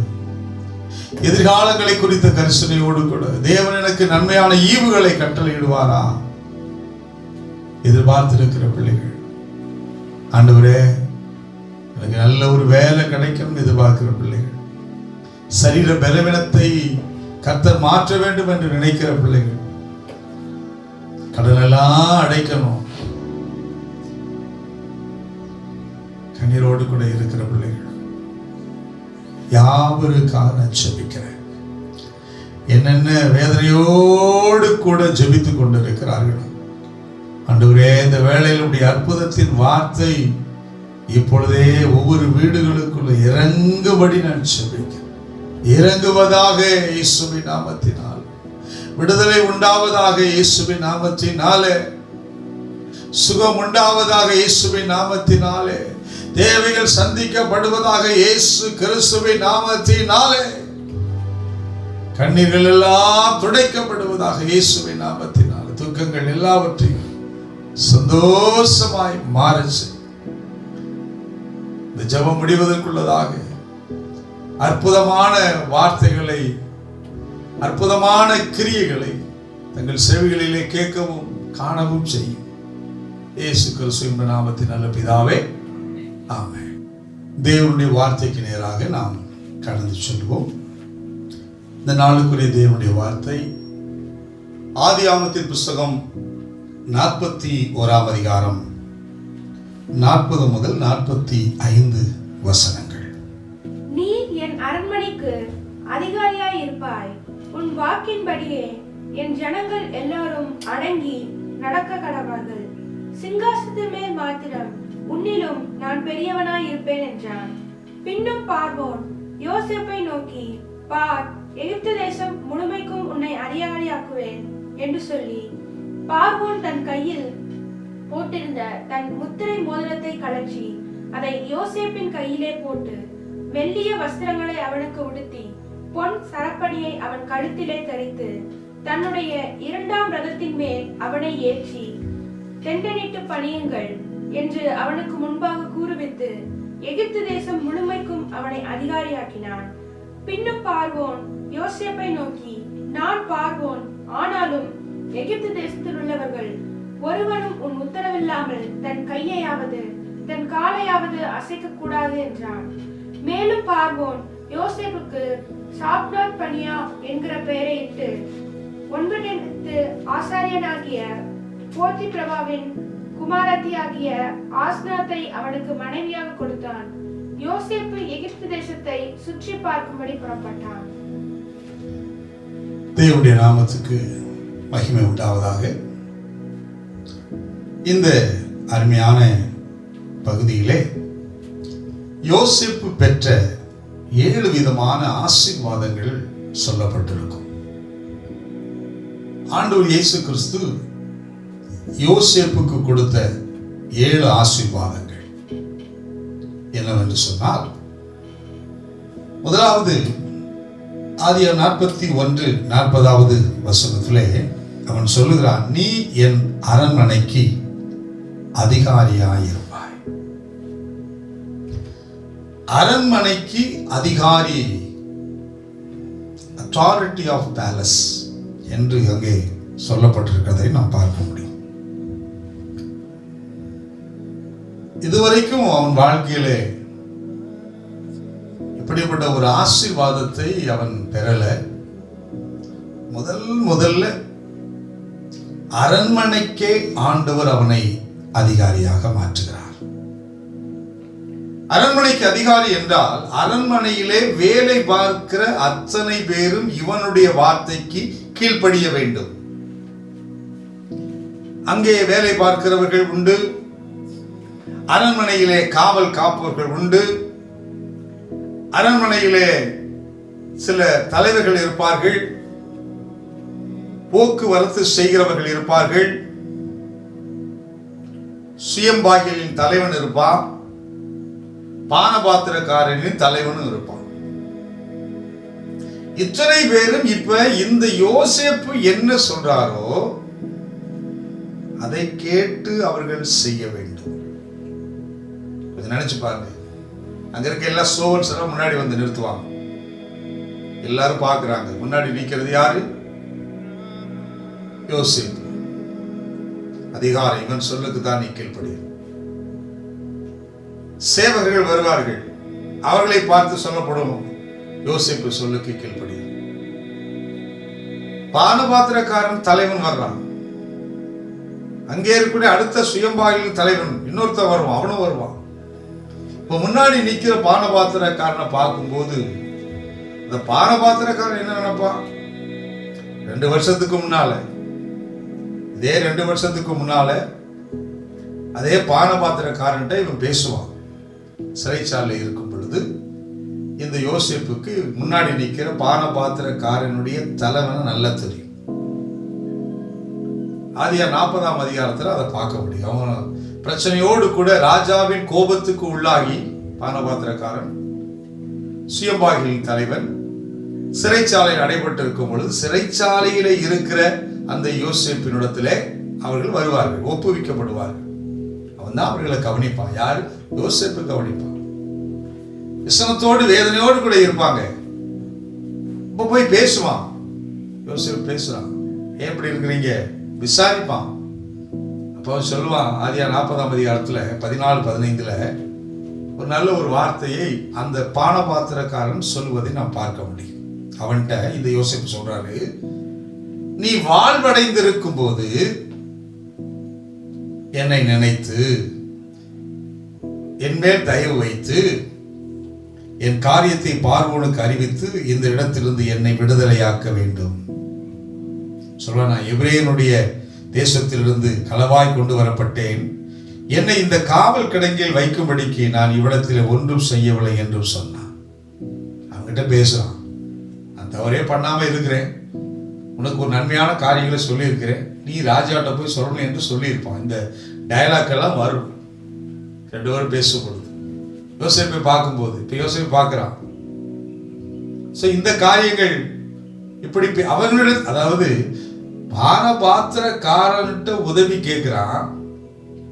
ஆனா நிலைமை என்ன ஆயிடுச்சுன்னா, பானபாத்திரக்காரனுக்கே வேலை கொடுக்கும்படியாக தேவன் யோசேப்பை உயர்த்திருக்கிறார். அப்படின்னா இந்த ஆண்டு சொல்லுவேன், நீங்க யாற்றையெல்லாம் உதவி கேட்டு எப்படியாவது முன்னேற்றம் அடையணும்னு நினைக்கிறீங்களோ, நினைச்சிருப்பீங்களோ, ஆண்டவர் சொல்றார், நீங்க யார்கிட்ட உதவி கேட்டு அவங்க மூலமா ஆசீர்வாதத்தை நினைச்சீங்க. ஆனா ஆண்டவர் உங்ககிட்ட யாரெல்லாம் உதவி அதாவது நீங்க யார்கிட்ட எல்லாம் உதவி கேட்டீங்களோ, இப்ப அவங்களுக்கு மேல அதிகாரியாக கர்த்தர் உங்களை வைக்க போகிறார். அல்லேலூயா. அவன் சொல்லுக்கு இப்ப பானபாத்திரன் கூட என்ன செய்யும்? யோசேப்பின் வார்த்தைக்கு கீழ்ப்படிந்து செயல்படத்தக்கதான ஒரு சாக்கியத்தை, ஒரு அதிகாரத்தை தேவன் முதலாவது அவனுக்கு கொடுத்தார். அதுபோலதான் இன்னைக்கு ஆண்டவர் முதலாவது, நாம யார்ட்டையெல்லாம் உதவி கேட்க நினைக்கிறீங்க, இனி உதவி யார்ட்டையும் கேட்க போறீங்களா? உங்களுக்கு உதவி செய்ய நினைக்கிறவங்க அவங்களுக்கே நீங்க உதவி செய்யும்படியாய் கர்த்தர் உங்களை இந்த வாரத்தில் உயர்த்த போகிறார். 2வது ஆதியா 41:41 எகிப்து தேசம் முழுமைக்கும் அவனை அதிகாரியா வைத்தான். எகிப்து தேசம் அத்தாரிட்டி ஆஃப் பேலஸ் மாத்திரமல்ல, அத்தாரிட்டி ஆஃப் ஈஜிப்ட், எகிப்து தேசம் முழுவதைக்கும். அதை நினைச்சு பார்க்கும்போது ஆச்சரியமா இருக்கும். அந்த எகிப்து தேசத்துல நின்று அதிகாரத்தை பார்க்கும்போது, ஏனென்றா அதே எகிப்து தேசத்துக்குள்ளே 17 வயது நிரம்பிய வாலிபனா உள்ள வர்றார். எகிப்து தேசத்தினுடைய அந்த என்ட்ரன்ஸுக்குள்ள காலடி எடுத்து வைக்கும் பொழுது அவன் எந்த விதத்தில் வருகிறான் என்றால், ஒரு சிறை கைதியாய் வருகிறான், அடிமையாய் வருகிறான். ஒரு அடிமை கணக்கடியில் அவர் சொல்லும்போது, நான் சிறையாய் கொண்டு வரப்பட்டேன் என்பான், என்னை களவாடி கொண்டு வந்தார்கள் என்று சொல்லுவான். எகிப்துக்குள்ளே வரும்போது ஒரு அடிமையாக, ஒரு சிறை அடிமைங்கிற ஒரு சிறைக்குள்ளே இருக்கிறவனாக, ஒரு வேலைக்காரனாக அவன் உள்ள வர்றான். 17 வயது. எகிப்தின் அதிகாரியாக அவன் மாறும் பொழுது அவனுக்கு 30 வயது. ஏறத்தாழ எத்தனை ஆண்டுகள்? 17 வயதிலே உள்ள வந்திருக்கிறான். இப்போ 30 வயது என்றால் 13 ஆண்டுகள் கழித்து எகிப்து தேசத்தின் அதிபதியாக தேவன் அவனை உயர்த்திருக்கிறார். இன்னும் சொல்ல போனா எகிப்து தேசத்தினுடைய முதலமைச்சராக மாறி இருக்கிறார். அவன் தான் எல்லாம். ஏனென்றால் எகிப்து தேசத்தின் ஃபுல் கண்ட்ரோல் அவங்க கையில் வருது. அவன் தான் ஒரு முதலமைச்சராக. நினைத்து பார்க்க முடிகிறதா? சற்று நினைச்சு பார்க்க. 13 ஆண்டுகள் பயங்கர போராட்டத்தில் வந்து 30வது வயதில் எகிப்தின் அதிகாரியை மாற வேண்டும் என்பது தேவனுடைய சித்தம். உள்ள நுழையும் போது அவன் அடிமை தாங்க, வேதனை தான், போராட்டத்தின் காலம்தான். ஆனால் தேவனுடைய பார்வை அவன் 30வது வயதிலே இந்த எகிப்து தேசத்துக்கு அவனை அதிகாரியாக மாற்ற வேண்டும். அவன் ஆலோசனை இல்லாம ஒருவர் ஒண்ணுமே செய்ய முடியாதுங்கிற அந்த அளவுக்கு ஒரு அதிகாரத்தை தேவன் அவனுக்கு கொடுத்தார். வேலை, நீங்க வேலை செய்யற சிரமமா இருந்தாலும் சரி, நேற்று வரை யோசேப்பை போல 13 ஆண்டு காலங்கள், பல ஆண்டு காலமாக வேதனையில் இருந்திருக்கலாம். ஆனால் இன்றைக்கு அந்த எகிப்து தேசத்திற்கு அதிகாரியை மாற்றியது போல உங்க வாழ்க்கையில, உங்க தொழில ஒரு முன்னேற்றத்தை கொடுக்க போறாரு. வேலை ஸ்தலத்துல பதவி உயர்வை கொடுக்க போறாரு. அது மாத்திரமல்ல, உங்களுடைய குடும்ப உறவுகளின் மத்தியிலும் பெரிய ஒரு உயர்வை ஆண்டவர் உங்களுக்கு கட்டளையிடுகிறார். இதுவரைக்கும் அடிமையா இருந்தது போதும், சிறையா இருந்தது போதும். ஆண்டவர் சிறைச்சாலையில் கிடந்த யோசேப்பை சிங்காசனத்தில் உயர வைத்தது போல ஒரு உயர்வின் ஆசீர்வாதத்தை கர்த்தர் 2வது இன்றைக்கு கொடுக்கிறார். அல்ல சொல்லுமா, அல்லேலூயா, அல்லேலூயா. முதலாவது, நீங்க யாற்றையெல்லாம் உதவி பெற்றீங்களோ அவங்களுக்கே உதவி செய்கிற அளவுக்கு கர்த்தர் உயர்த்த போகிறார். 2வது, அடிமைத்தனத்தில் இருந்த உங்களை ஆண்டவர் மேன்மையான உயர்வை கொடுத்து, அதிகாரத்தை கொடுத்து உயர்த்த போகிறார். 3வது பாருங்க, ஆதியா 41:42 வசனத்திலே, பார்வோன் தன் கையில் போட்டிருந்த முத்திரை மோதிரத்தை கலற்றி யோசேப்பின் கையிலே கொடுக்கிறார். பார்வோன் போட்டிருந்த முத்திரை மோதிரம், ஒரு புதிய முத்திரை மோதிரத்தை செஞ்சு அவன் கையில அவன் போடல. இளைய குமாரன் தகப்பனத்தை திரும்பி வரும்போது தகப்பன் என்ன செய்வான் என்றால், அவன் கைக்கு மோதிரத்தை கொடுங்கள் என்று சொல்வானே ஒழிய தகப்பன் போட்டிருந்த மோதிரத்தை கழட்டி கொடுக்கல. கைக்கு ஒரு மோதிரத்தை கொடுங்க என்று சொல்லுவான். அப்படிதான் சொல்லக்கூடிய ஒரு நிலை உண்டு. அங்கே எஸ்தர் அந்த பகுதியிலே பார்த்தீங்கன்னா 8ஆம் அதிகாரம் 2ஆம் வசனத்திலே, ராஜாவின் முத்திர மோதிரம் ஆமானின் கையில் இருக்கும். ஆமானின் கையில் இருந்த முத்திர மோதிரத்தை உருவி மொர்தெகாய்க்கு போகும். அப்படி கொடுப்பார். ஏற்கனவே ராஜாவின் அதிகாரத்தை ஆமானுக்கு கொடுத்திருப்பாரு.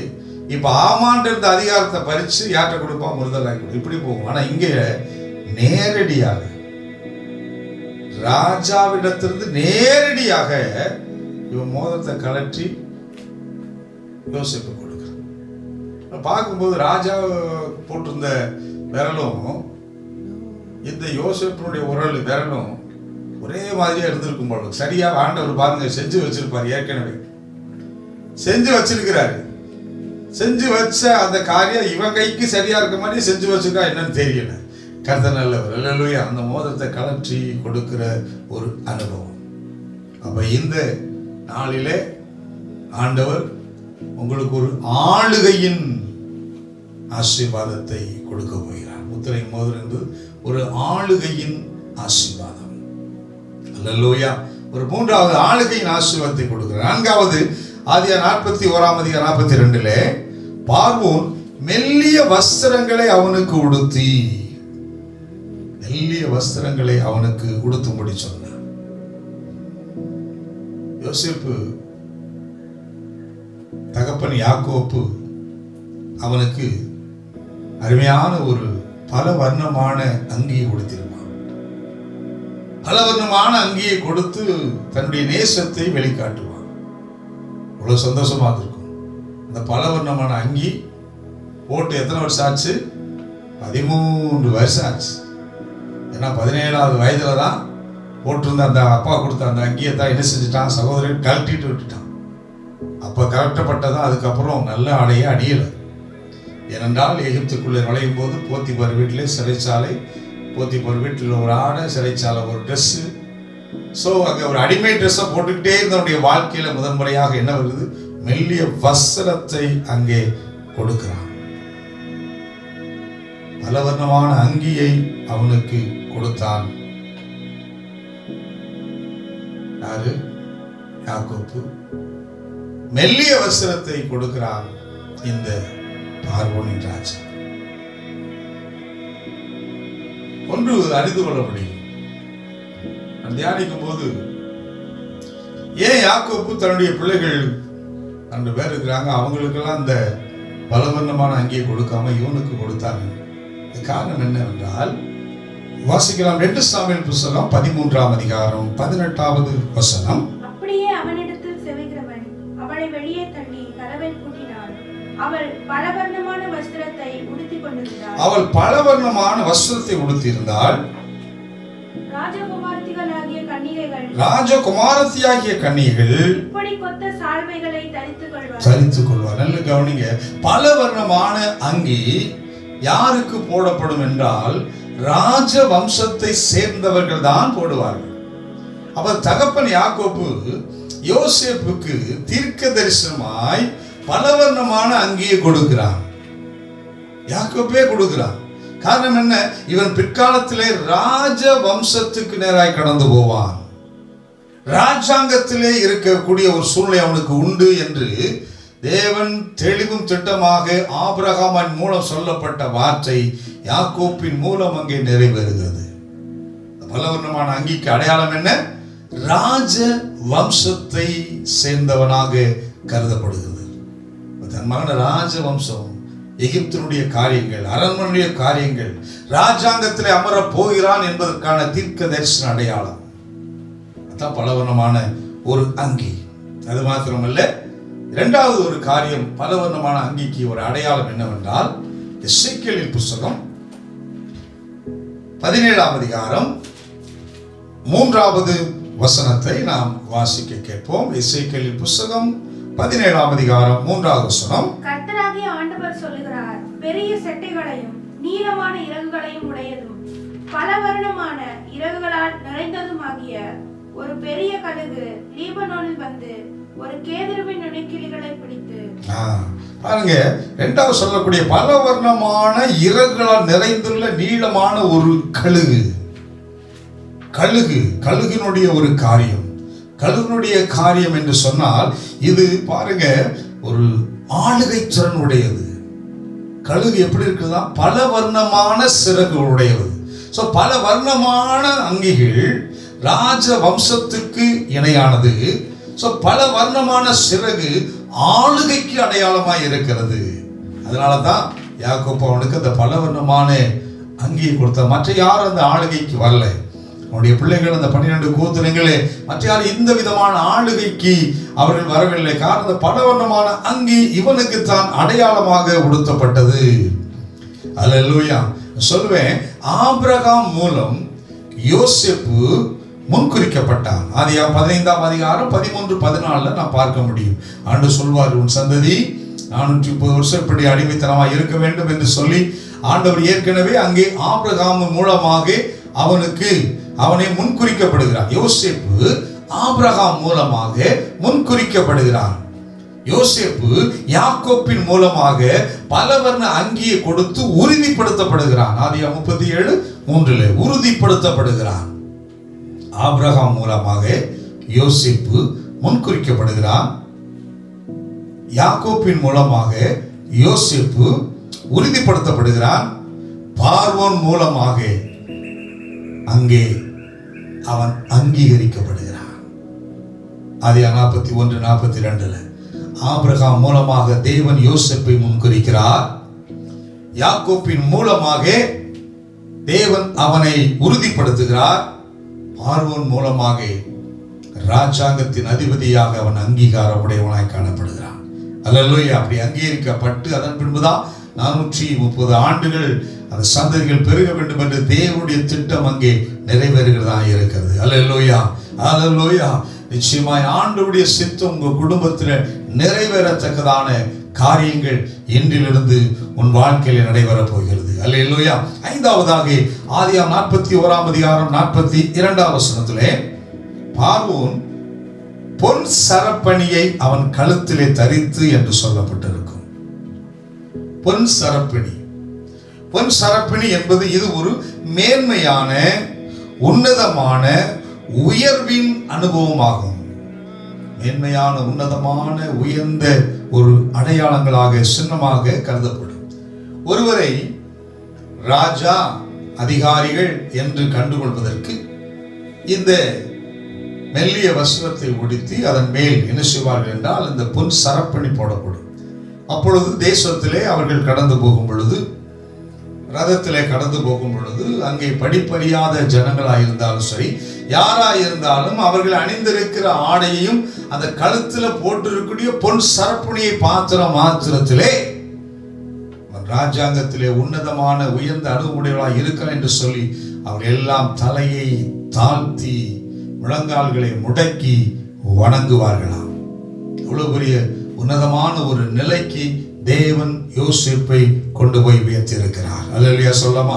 ஒரு பன்சன் உன்னதமான அனுபவம். இந்த ஆண்டிலிருந்து நிச்சயமாய் சொல்வேன், இந்த நாளிலிருந்து கர்த்தர் உங்களையும் கூட இந்த உன்னதமான உயர்ந்த ஆசீர்வாதத்துக்கு நேராக அவர் நிச்சயம் கொண்டு செல்வார். ஆறாவதாக ஆதியாகமம் 41:45 மேலும் பார்வோன் யோசேப்புக்கு சாப்நாத் பன்னேயா என்று பெயர் சூட்டப்படுகிறதை நாம் பார்க்க முடியும். பெயரை மாற்றுகிறான். ஒரு பெயரிலே ஒரு மாற்றம்.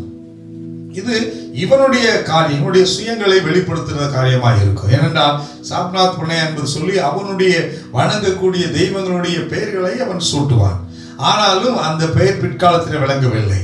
யோசேப்பு என்ற பெயர் தான் அவனுக்கு விளங்கியதை நாம் பார்க்க முடியும். அல்லேலூயா. அதுபோல ஒரு சில வேளை இன்றைக்கு ஆண்டவர் தேவனுடைய பிள்ளைகளாக இருக்கிற பிள்ளைகளுக்கு ஆண்டவர் உன் பெயரிலே ஒரு மாற்றத்தை கொடுப்பார். ஆபிராம் என்ற பெயரை ஆண்டவர் ஆபிரகாம் என்று மாற்றினார். சாரா என்ற பெயர் ஆண்டவர் சாரால் என்று மாற்றினார். யாக்கோப்பு என்ற பெயரை இஸ்ரவேல் என்று பெயர் மாற்றி தேவன் சகல விதமான நன்மைகளை கொடுத்தது போல ஆண்டவர் உங்களுக்கு என்ன பெயரை மாற்றி கொடுத்திருக்கிறாரோ நல்லா புரிந்து கொள்ளுங்க. அந்த பெயருக்குரிய ஆசீர்வாதம் இன்னிலிருந்து விளங்க போகுது. இன்னும் விளங்கணும். இந்த பழைய பெயரை வச்சு நீங்க அழைத்து கொண்டே இருந்தால் நிச்சயமாக ஒன்று சொல்வேன், நீ குடும்பத்தில் வீடுகளில் அநேகர் என்ன செய்வீங்க, பழைய பெயர்களைவே வைத்து அழைத்து கொண்டே இருப்பதனாலதான் ஏன் உன் பிள்ளை வாழ்க்கையில இன்னும் நீங்கள் எதிர்பார்க்கிற நன்மையை கர்த்தர் செய்யாமல் இருப்பதற்கு காரணம் நீதான். ஆண்டவர் கொடுத்த உன்னதமான பெயரை சொல்லி நீ அழைக்காதே. ஆண்டவர் சொன்னார், இஸ்ரவேலே நான் உன்னை ஆசீர்வதிக்கிறேன். யாக்கோப்பு இஸ்ரவேலாய் மாறின பின்புதான் இஸ்ரவேலுடைய ஆசீர்வாதங்கள் அனைத்தையும் தேவன் அவனுக்கு கொடுத்தார். அவன் பேரவே இஸ்ரவேல் தேசமாக மாற்றினார். பிரச்சனை உங்ககிட்ட தான் இருக்கு. பரிசுத்தர் தெளிவா சொல்றார், இன்னும் வீட்டுக்குள்ள பழைய பேரை வச்சு நீ அழைத்து கொண்டு இருப்பதனால இன்னும் உன் மகளுக்கு நடக்க வேண்டியது நடக்காம இருக்குது. எச்சரிக்கிறார். தெரிந்து கொள்.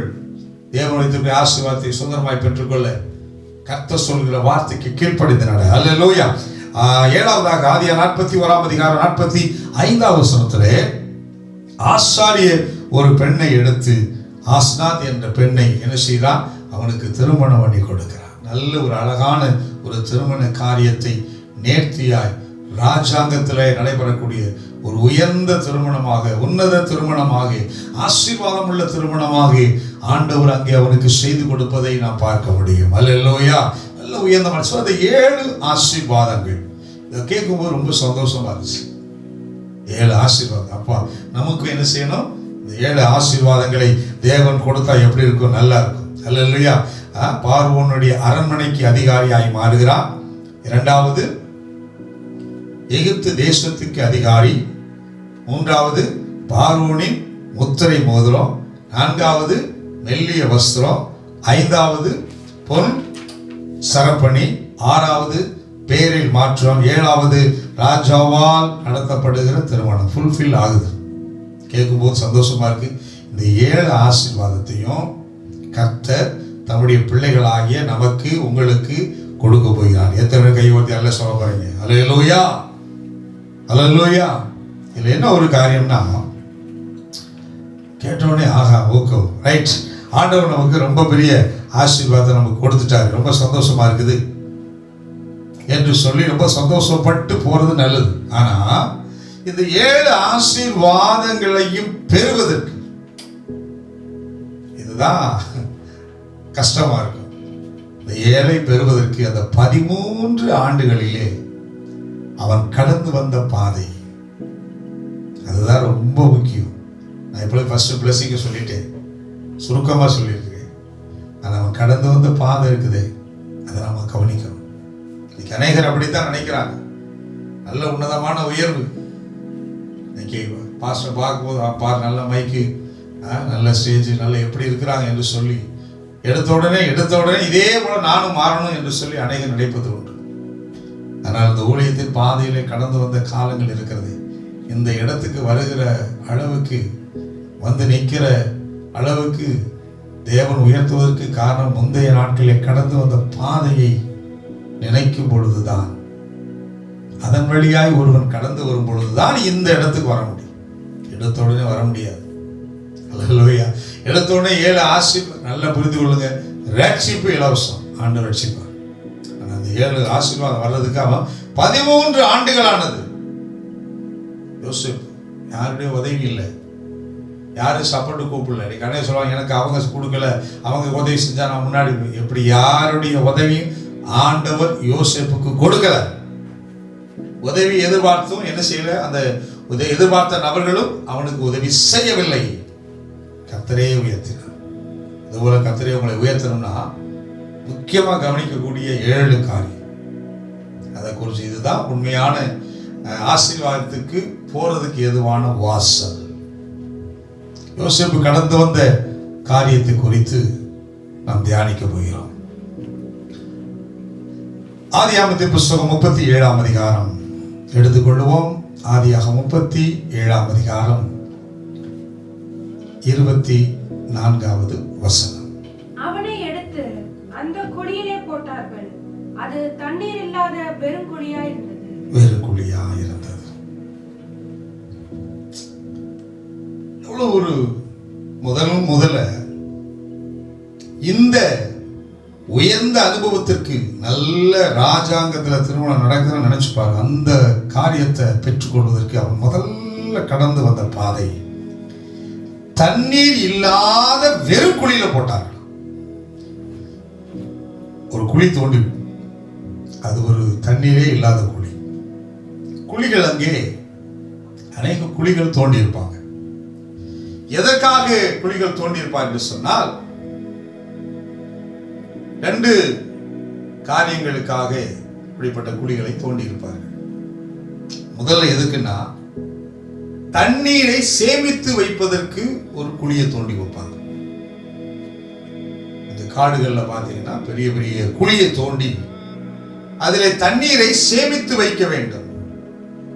அதனாலதான் போட்டிருக்கும் தண்ணீர் இல்லாத குழி. அப்ப தண்ணி இல்லாத சூழ்நிலை, தண்ணி இல்லை, அப்ப அந்த குழி ஆழமா இருக்கும். ஒருவன் கீழே இறங்கி விட்டால் தானாக சுயமாய் மேலே ஏறி வர முடியாது. தண்ணீர் இல்லாத குழி. அந்த குழி இன்னொரு காரியத்துக்காக குழி தோண்டுவார்கள். வன விலங்குகளை வேட்டையாடி பிடிப்பதற்காக தோண்டுவாங்க. பெரிய பெரிய மிருகங்கள்லாம் பிடிக்கணும்னா அந்த மாதிரி சொல்லுவாங்க, யானைகள்லாம் குழி தோண்டி தான் பிடிப்பாங்க. மாதிரி யானைகள், குதிரைகள் எல்லாம் வந்து சிலது விழுது. அதை பிடிச்சு கண்ட்ரோல் பண்ணி வைக்கிறதுக்காக, சில இறைச்சிக்காகவும் குழி தோண்டி பிடிப்பது வழக்கம். இப்படிப்பட்ட குழி. இந்த குழிக்குள்ளதான் யோசேப்பு கூட பிறந்த சகோதரர்கள் கொண்டு போய் குழியில போட்டாங்க. குழியில கிடக்கட்டும், சில வேளையிலே சர்ப்பங்கள் குழியில விழுகும். அது மேலே ஏறக்கூடாதபடிக்கு சூழ்நிலை இருப்பதினாலே, அதனுடைய கோபத்தினாலே உள்ளே இருக்கிற ஆளை கொத்தி கொலை செய்யும். வனவிலங்குகள் பாருங்க, மேலே ஏற முடியலன்னா உயிரை தப்பித்துக் கொள்வதற்கு ட்ரை பண்ண முடியலன்னா இருக்கிற பக்கத்தில் இதை காலி பண்ணும். அப்போ குழி தள்ளிட்டோம்னா வேற ஏதாவது மிருகங்கள், பட்சிக்கிற மிருகங்கள் இறங்கி அவன் என்ன செய்யும், அடிச்சு கொதறி போட்டுட்டு, அப்படிங்கிற எண்ணத்துல தான் அந்த குழியிலே அவனை தள்ளினார்கள். அதனால அவன் சொல்லுவான், நீங்களோ எனக்கு தீமை செய்ய நினைத்தீர்கள். ஆரம்பமே குழியில தள்ளுற ஒரு அனுபவம் தான். நம்மளை குழியில தள்ளிட்டாங்களே, நிறைய சொல்லுவோம் இல்லையா? அவங்க நண்பர்கள் ஒரு எல்லாம் சொல்லலாம், குழியை தள்ளிட்டாங்க, என்ன செய்யன்னு தெரியல, குழித்துல விழுந்திருக்கிறீங்க, கவலைப்படாதீங்க. முதல் அனுபவம் குழியில விழுகிற ஒரு அனுபவம் இருக்கும். யோசிப்பு சொல்றான், யோசிப்பு ஒன்று தீமை செய்யலையே, நினைக்க அப்படித்தான் சொல்லுவாங்க. நான் யாருக்குமே நான் தீமை செய்யலை, எனக்கு ஏன் பிரச்சனை வருது, எனக்கு ஏன் இந்த படுகொலை வருது, எனக்கு ஏன் அந்த போராட்டம் வருது, எனக்கு ஏன் அந்த நஷ்டம் வருது என்று சொன்னா, அதெல்லாம் ஒண்ணு புரிஞ்சுக்கணும். நீ நீதிமானாய் இருக்கிறாய், கர்த்தர் உன்னை உயர்த்த போகிறாய். அந்த உயர்வுக்கு மேன்மைக்கு முன்னாடி தாழ்மைன்னு சொல்ற போல இந்த குழிக்குள்ள விழுகிறான். இதனாலதான் அவளே நல்லவனுக்கு குழி இல்ல, நல்லவனுக்கு தான், நீதிமானுக்கு தான் என்ன குழி தோண்டப்பட்டு இருக்கிறது. அந்த குழியில இறங்குற விழுகிற ஒரு சூழ்நிலை இருந்தாலும், அந்த குழியில எந்த நிலையில விழுந்திருந்தாலும் குழியிலிருந்து தூக்கி விடுகிற கர்த்தர் உன்னோடு கூட இருக்கிறார். அவர் தூக்குவார். இன்னொரு காரியம் என்னன்னா, 42ஆம் அதிகாரம் 21வது வசனத்துல அவன் குழிக்குள்ள இருந்துகிட்டு அவன் பேசுவான் பாருங்க. 42:21வது வசனத்துல, நம்முடைய சகோதரனுக்கு நாம் செய்த துரோகம் நம்மை சுமந்தது, அவன் நம்மை கெஞ்சி வேண்டிக் கொண்ட போது அவனுடைய மன வியாகுலத்தை நாம் கண்டும் அவனுக்கு செவி கொடாமல் போனோமே, ஆகையால் இந்த ஆபத்து நமக்கு நேரிட்டது என்று ஒருவரையொருவர் பார்த்து சொன்னார். பாருங்க, அவன் குழிக்கல விழுந்துக்கிட்டு கெஞ்சுறான், ட்ரெஸ்ஸையும் கலந்துட்டான், அந்த பழவன் அங்கேயும் பிடிச்சிட்டு கெஞ்சுறான், ஐயா நயனை தயவு செய்து ஏற்றி விடுங்க, மனவியாவில் கெஞ்சுற ஒரு நிலை கெஞ்சிக்கிட்டு இருக்கிறான். பாருங்க, ஒரு நீதிமானுக்கு வரக்கூடிய ஒரு அனுபவம், முதல் அனுபவம் கூட பிறந்த மற்றவங்க கெஞ்சுகிற ஒரு அனுபவம், ஒரு சூழ்நிலையில இருக்கிறான். நான் சொல்ல, ஆண்டவரே எனக்கு ஏன் இப்படி வரணும், இல்லை எனக்கு ஏன் இப்படி இன்னைக்கு அனைவர் அப்படித்தான், என்னைய நான் மற்றவங்களை கெஞ்சி வாழக்கூடிய சூழ்நிலை இருக்குதே. கவலைப்படாதீங்க, நீ கெஞ்சி அவனை தூக்கலனாலும் சகரியா புத்தகம் 9ஆம் அதிகாரம் 11வது வசனத்திலே, மனுஷங்கிட்ட நீங்க உதவி கேட்டு ஒருத்தர் கெஞ்சலாம் உதவி செய்யலாம் கவலைப்படாத.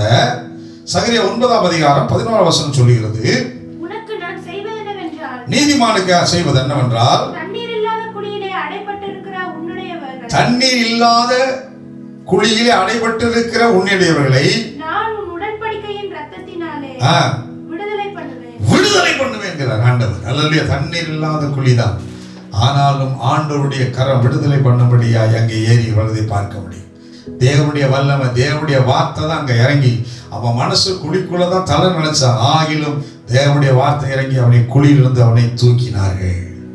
அல்லேலூயா. தேவனுடைய வார்த்தை ஒருவேளை நீ எந்த சூழ்நிலையில ஒரு குழியான அனுபவம், வேதனையான அனுபவம், துக்கமான அனுபவம், கெஞ்சலான அனுபவம் இருக்கிறீங்களா, கவலைப்படாதீங்க. இந்த முதல் அனுபவம், இதுல கர்த்தர் உங்களுக்கு கர்த்தர் தான் உதவி செய்வார், கர்த்தரே உதவி செய்வார், உன்னை தூக்குவார். அல்லேலூயா. அவனை தூக்கினாங்க. அவனை தூக்குனது சுய முயற்சி அல்ல, தேவனுடைய வார்த்தை. தண்ணீர் இல்லாத குழியில கிடந்த அவனை கர்த்தர் தான் அவனை தூக்கினார். ஆமென். அதே போல உங்களை ஒருவேளை இந்த முதல் அனுபவத்தில் நீங்க இருந்தால் கவலைப்படாதீங்க, இன்றைக்கு கர்த்தர் உங்களை தூக்கி வெளியே கொண்டு வந்து நிறுத்துறார். அல்லேலூயா. முதல்ல தூக்கி வெளியே வந்த உடனே உனக்குள்ள ஒரு பெரிய சந்தோஷம். எப்படி உள்ள இருக்கும்போது நினைச்சு பாருங்க, ஏதோ மிருகனை கொண்டுரும், சப்பனை கொண்டுரும், நான் என்ன செய்வேன் தெரியல, பட நடிச்சுக்கிட்டு இருந்த எழுதியும் இப்ப வெளியே தூக்கி விட்ட உடனே இவனுக்குள்ள ஒரு நிம்மதி. பரவாயில்லப்பா, கொஞ்சம் தப்பிச்சிட்டோம், முதல் கண்டத்தை தப்பிச்சிட்டோம் அப்படின்னு நினைச்சுக்கிட்டு இருக்கும் போது, இரண்டாவது என்ன செய்யறாங்க? ஆதியாகமம் 37ஆம் அதிகாரம் 28வது வசனம். அந்த வர்த்தகரான மீதியானர் கடந்து போகிற போது அவர்கள் யோசேப்பை அந்த குழியிலிருந்து தூக்கி எடுத்து அவனை இஸ்மவேலர் கையில் 20 வெள்ளிக்காசுக்கு விற்று போட்டார்கள். வாசிக்கப்பட்ட அருமையான வசனத்திலே இரண்டாவது அவனுடைய நிலையை குறித்து சொல்லப்பட்டிருக்கிறதை பார்க்க முடியும். எப்படியோ வெளியே வந்துட்டான்னு நினைக்கிறான். வெளியே வந்தவனை இப்ப அவனுக்கு அவனை மனுஷனா மதிக்காம விற்பனை பொருளாக மாற்றி விட்டார்கள். இரண்டாவது, விற்பனை பொருளாக மாறுகிறான். ஏனென்றால் இஸ்மவேலற்றே 20 வெள்ளி காசுக்கு அவன் விற்கப்படுகிறான். எவ்வளவு வேதனையான பாரு.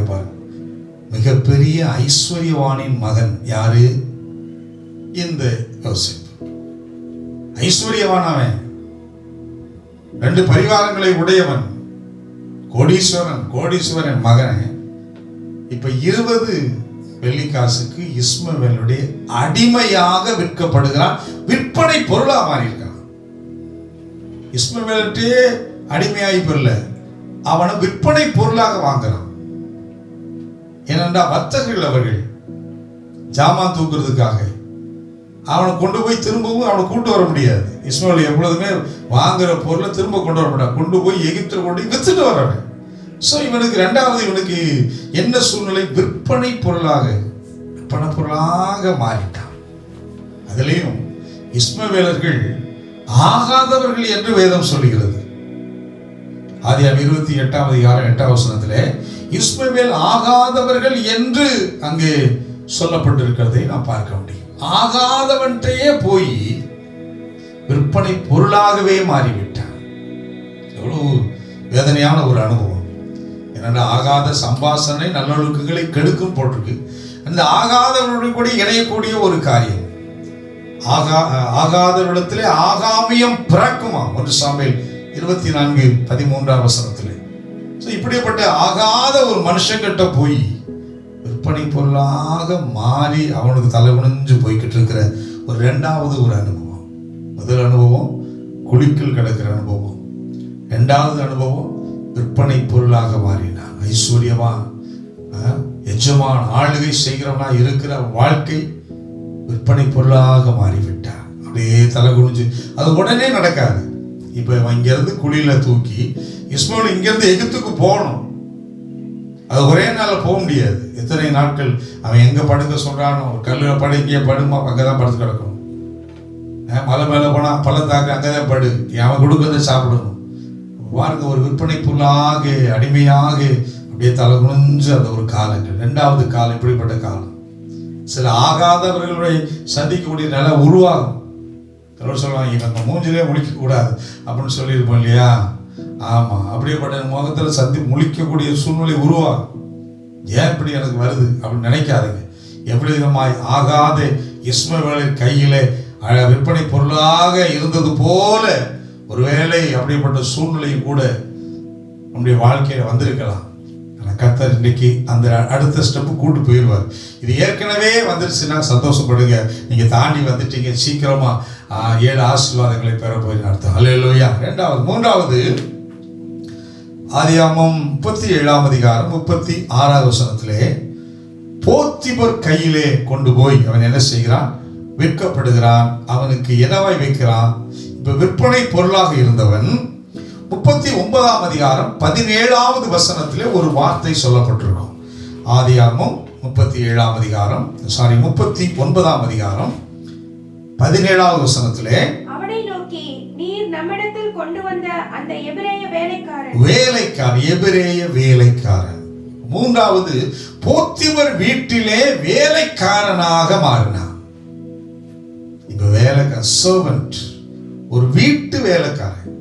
நினைச்சு பாருங்க, நம்ம வீட்டுல வேலைக்காரி வச்சிருந்தீங்கன்னா அவங்களை என்ன பாடுபடுத்தும் நினைச்சு பாருங்க.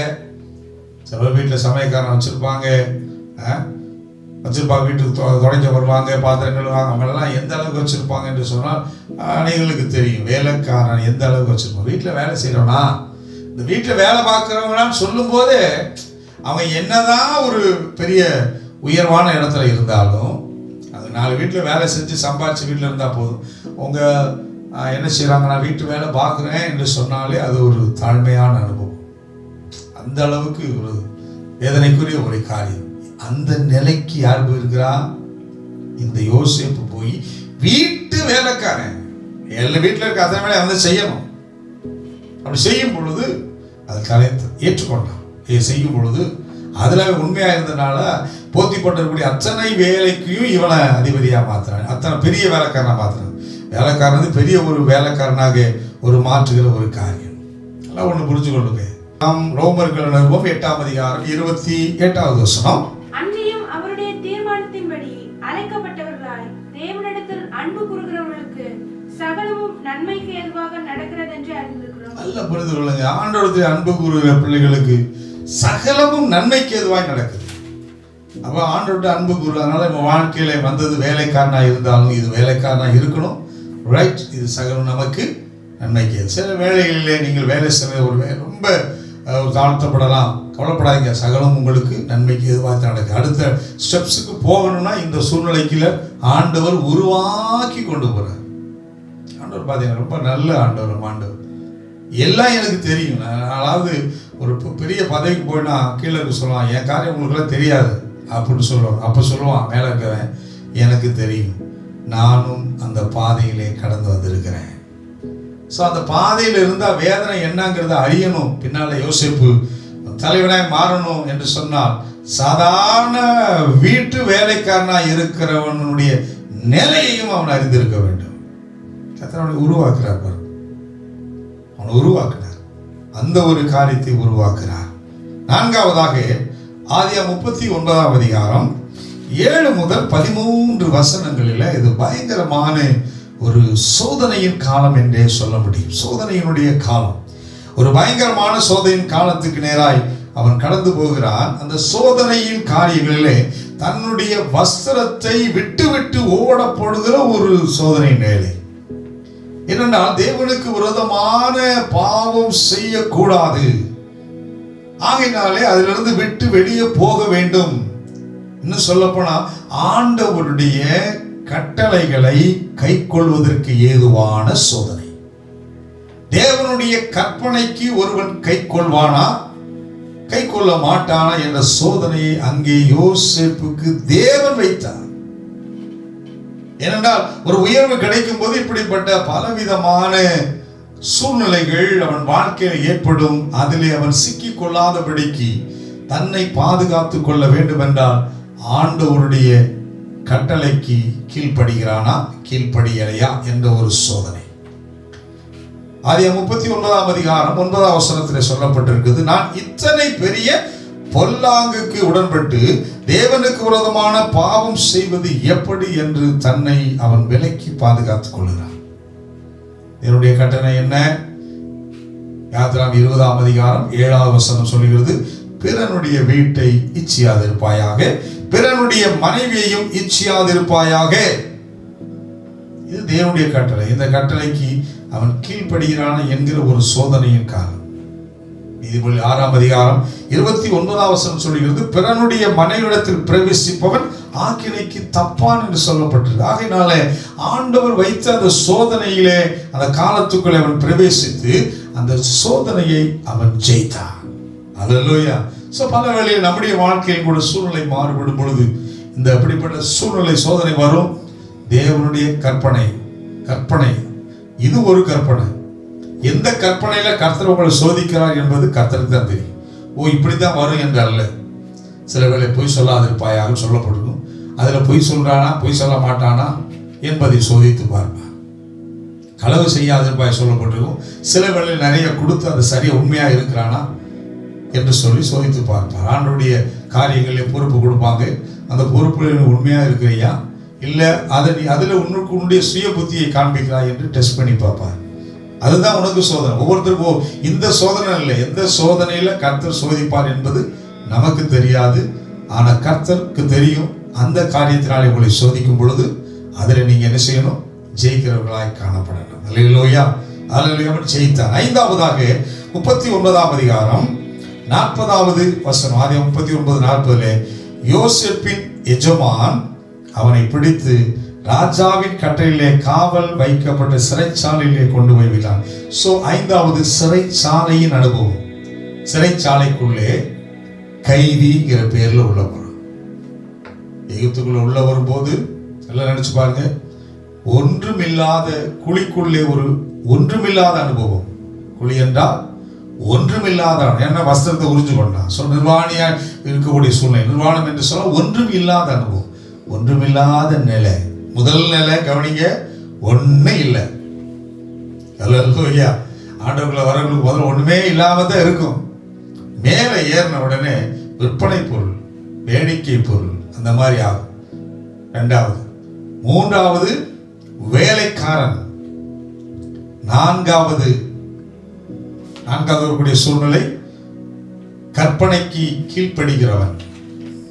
நான்காவது கற்பனைக்கு கீழ்ப்படுகிறவன். தேவனுக்கு பயந்து சொல்லப்போனா கர்த்தருக்கு பயப்படுகிறவனா பயப்படாதவனா, சோதனையின் காலம். ஐந்தாவது அவனுக்கு பெயர் கைதி. எத்தனை காரியம் வரும். ஒரு சிறைச்சாலையில் போய் கைதியா கிடக்கிறான். அது ரொம்ப கொடுமையான, ரொம்ப கொடுமையா இருக்கிறதுலே கைதி. அதுக்குள்ள போனவங்க யாரும் வெளியே வர முடியாது. அவர் சொல்றாரு அவன் நிலை என்னன்னு சொல்லி சங்கீதம் 105 சங்கீதத்திலே சிறைச்சாலையின் அனுபவத்தை குறித்து அவன் அங்கே எழுதியிருப்பான். தாவீது சொல்லும்போது சங்கீதம் 105 17, 18, 19 வசனத்திலே அங்கே சொல்லப்பட்ட காரியத்தை நான் பார்க்க முடியும். தீர்க்கதரிசனமாக சொல்லப்பட்ட வார்த்தை, அவர்களுக்கு முன்னாலே ஒரு புருஷனை அனுப்பினார். யோசேப்பு சிறையாக விற்கப்பட்டான். யோசேப்பு சிறையாக விற்கப்பட்டான். அவன் கால்கள் விலங்கு போட்டு ஒடுக்கினார்கள். கால்கள் கால்லாம் விலங்கு போடப்பட்டிருக்கு. அவன் பிராணன் இரும்பில் அடைப்பட்டிருந்தது. கர்த்தர் சொன்ன வார்த்தை நிறைவேறும் அளவும் அவருடைய வசனம் அவனை புடமிட்டது. சிறைச்சாலைக்குள்ள அவன் காலில் விலங்கு போட்டிருக்காங்க. கால் அடிமைகள் என்று சொன்னாலே காலில் விலங்கு தான் போடுவான். கையில் விலங்கு போடுறது வேற, காலில் விலங்கு போடுறது. இவன் காலில் விலங்கு போட்டிருக்காங்க. அடிமைகள் பூரா காலில் விலங்கு போடுவான். ஏன்னா விலங்கு போட்டு ஒரு பெரிய இரும்பு குண்டு மாதிரி போட்டு விட்டுருவாங்க. ஓட முடியாது. ஓட நினைச்சா கூட அந்த இரும்பு அவனை இழுக்கும். அப்படிப்பட்ட கால் விலங்குகளையும் அவனுக்கு போட்டிருந்தான். அந்த ஒரு பரிதபிக்கப்பட்ட ஒரு நிலை ஏதோ சொல்லுகிறது. ஒடுக்கினார்கள். பிராணன் இரும்பில அடைபட்டு கிடந்தது. அப்படின்னா உள்ளுக்குள்ளேயே நல்ல லாக்டவுன் வீடு மாதிரி ஜெயிலுக்குள்ள தான் கிடக்கு. ஜெயிலை விட்டு நோ ரிலீஃப், வெளியே அவனுக்கு வேலையே கிடையாது. அவ்வளவு வேதனையோடு கூட இருக்கிறான். எதை சொல்லுகிறது? கர்த்தர் சொன்ன வார்த்தை நிறைவேறும் அளவு அவரை புடமிட்டதான். புடமிடுகிற ஒரு காலம். என்ன காலம்? புடமிடுகிற ஒரு காலம். நான் சொல்ற காலங்கள்லாம் நினைச்சுக்கிட்டே வந்தீங்கன்னா நீங்க எந்த காலத்தில் இருக்கீங்கன்னு தெரிஞ்சுக்கலாம். அல்லேலூயா. முதல்ல ஒன்றுமே இல்லாத காலம், சரியா? இரண்டாவது விற்பனை பொருளாய் இருக்கக்கூடிய ஒரு காலம். மூன்றாவது வேலைக்காரராய் இருக்கக்கூடிய ஒரு காலம். நான்காவது சோதனையின் காலம். ஐந்தாவது சிறையின் இருப்பின் ஒரு காலம். சிறை இருப்பின் ஒரு காலம். எந்த காலத்தில் இருக்கிறீங்க? சிறை இருப்பின் காலத்தில் இருக்கீங்களா? அல்லேலூயா. இப்போ இதுக்கு வந்துட்டா நான் இப்போ அப்படித்தான் இருக்கேன் பாஸ்டர், ரொம்ப சந்தோஷம். இன்னும் ஒரே ஒரு காலம் இருக்குது, ஆறாவது காலம். வாசிக்கலாம். ஆதியாகமம் 40ஆம் அதிகாரம் 14, 15வது வசனத்துல ஆறாவது ஒரு சூழ்நிலை. நீ வாழ்வடைந்திருக்கும் போது என்னை நினைத்து என் மேல் தயவு வைத்து என் காரியத்தை பார்வோனுக்கு அறிவித்து இந்த இடத்திலே வைத்து என்னை விடுதலை ஆக்க வேண்டும். நான் எபிரேயருடைய தேசத்திலிருந்து களவாய் கொண்டு வரப்பட்டேன். என்னை இந்த காவல் கடையில் வைக்கும்படியே நான் இவ்விடத்தில் ஒன்றும் செய்யவில்லை என்று சொன்னான். களவாய் கொண்டு வரப்பட்டேன். இது என்னன்னா பரிதபிக்கிற ஒரு காலம். பரிதபிக்கிறான். நான் செய்யலைங்க, நான் ஒண்ணுமே செய்யலை, நான் செய்யாத தவறுக்கு எனக்கு தண்டனை கிடைக்குது, நான் என்ன செய்வேன்? பரிதபிக்கிறியா? கவலைப்படாதீங்க, இதுதான் உங்கள் வாழ்க்கையில கடைசி காலம். பரிதபிக்கிறான். அதாவது நம்ம பாத்தீங்கன்னா சில பேர் சொல்லுவாங்க, நான் தப்பு பண்ணியிருக்கேன், தப்பு பண்ணேன், தண்டனை அனுபவிக்கிறேன். நான் தப்பே பண்ணலைங்க, அப்புறம் நான் தண்டனை அனுபவிக்கணும், அது சரியில்லை, அவங்க தான் தப்பு. இப்படி பேசிக்கிட்டே இருந்தேன்னா தேவன் இந்த நிலையிலிருந்து உன்னை உயர்த்த மாட்டார். பரிதபிக்கலாம் மனசில். ஆண்டவரே என்ன ஆண்டவரை சொல்லுங்க, ஆண்டவரே என்ன ஆண்டவரே, நான் நல்ல நன்மை செய்கிறேன், பாடு அனுபவிக்கிறேன், என்மேல் இல்லாத குற்றங்களை சொல்லி என்னை உள்ள போட்டிருக்கிறாங்களே என்று ஆண்டவர்கிட்ட பரிதபிக்கணும். அடுத்தவங்கிட்ட சண்டை போடாத.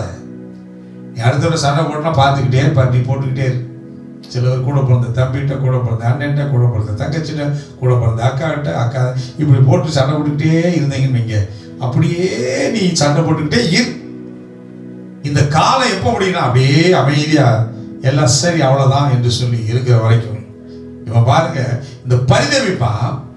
இந்த பரிதவிச்ச பின்பு இந்த பரிதவிப்பின் காலம் எது வரைக்கும் நடிச்சுன்னு சொன்னா 2 வருஷம் ஆயிப்போச்சு. இந்த வார்த்தை பரிதவிக்க சொல்லிட்டு அவனை பரிதவிக்கிறான் பானவத்தக்காரன்ட்ட. பரிதவிச்ச உடனே அவன் ரிலீஸ் ஆகி போயிட்டான். போன பின்பு 2 வருஷமா இவன் புட போய்கிட்டே இருக்கிறான். முடிஞ்சு போச்சு. அதுக்கப்புறம் அடங்கிருச்சு. அவ்வளவுதான் பொழுது. என்ன நாளைக்கு வந்துடுவான், 4 வருஷம் வந்துடுவான், இந்த மாசத்துல வந்துடுவான். 1 வருஷம் ஆச்சு, 2 வருஷம் ஆச்சு, அவன் வரவே இல்லை. நான் சொல்ல, நம்மகிட்ட நன்மை வாங்கினவங்க ஒழிய போயிருக்காங்களோ, ஒருத்தர் திரும்ப வரமாட்டாங்க. சரி, இவ்வளவுதான் போடுது. அந்த பரிதபிக்கிற ஒரு காலம் அப்படியே இருக்கிறான். அதே 41:1 சொல்லப்பட்டிருக்கும். 2 வருடங்களுக்கு அப்புறம் 2 வருஷம் ஆச்சு. அப்புறம் தான் கர்த்தர் அவனை காவல் கடலிலிருந்து வெளியே கொண்டு வரும்படியாய் உயர்வுக்கு நேராய் அவனுக்கு ஒரு அழைப்பை தேவன் கொடுத்தார். தேவனுடைய வார்த்தை புடமிடப்பட்டது, முடிவுக்கு வந்தது. அன்றைக்கு தான் கர்த்தர் உயர்த்தினார். அல்லேலூயா. 6 காலங்கள் ஒரு மனிதனுடைய வாழ்க்கையிலே கடந்து போக வேண்டும். இந்த யோசேப்புக்கு 6 காலங்கள் வந்தது. 7வது தான் அவன் ஆசீர்வாதத்தை பெற்று 7 ஆசீர்வாதங்களை பெற்றான். அதுபோல ஒருவேளை நீ எந்த காலத்தில் இருக்கீங்களோ தெரியல, சீக்கிரமா, ஒரு சில பேர் வேகமா, ஒவ்வொரு காலத்தையும் நம்ம சகிக்கணும். ஏன் லேட் ஆகுதுன்னா, ஒன்றுமே இல்லைன்னா புலம்பாதீங்க. கர்த்தர் ரைட். யோபை போல முதல் காலம் திருவாணியா கர்த்தர் கொடுத்தார். கர்த்தர் சோத்திரம் சொன்னோடனே அடுத்த ஸ்டெப்பு போயிட்டார். அதே போல நம்ம ஏற்றுக்கொள்ளணும். தேவன் நமக்கு கொடுக்கிற காலங்களை நாம் ஏற்றுக்கொள்ள வேண்டும். ஒவ்வொருவருக்கும் ஒவ்வொரு காலம் உண்டு. நீங்க எந்த காலத்தில் இருக்கிறீங்க? 6 காலங்கள் கடந்துச்சுன்னா 7வது காலம். நான் நிச்சயமா சொல்லுவேன், எல்லாரும் 6வது காலத்துல தான் இருக்கிறீங்கன்னு நினைக்கிறேன். கையோர்த்தி அல்ல சொல்லுவோம். அல்லேலூயா. 6வது காலங்களில் இருக்கிற உங்களுக்கு இந்த ஆண்டு ஆண்டவருடைய அழைப்பு வரப்போகுது, உயர்வு வரப்போகுது. கர்த்தர் உங்களை ஆசீர்வதிப்பார். கண்களை மூடி நாம் செபிப்போம்.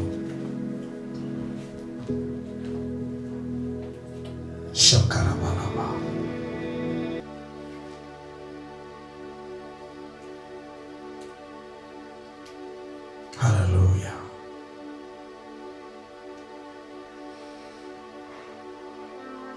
யோசேப்பை போல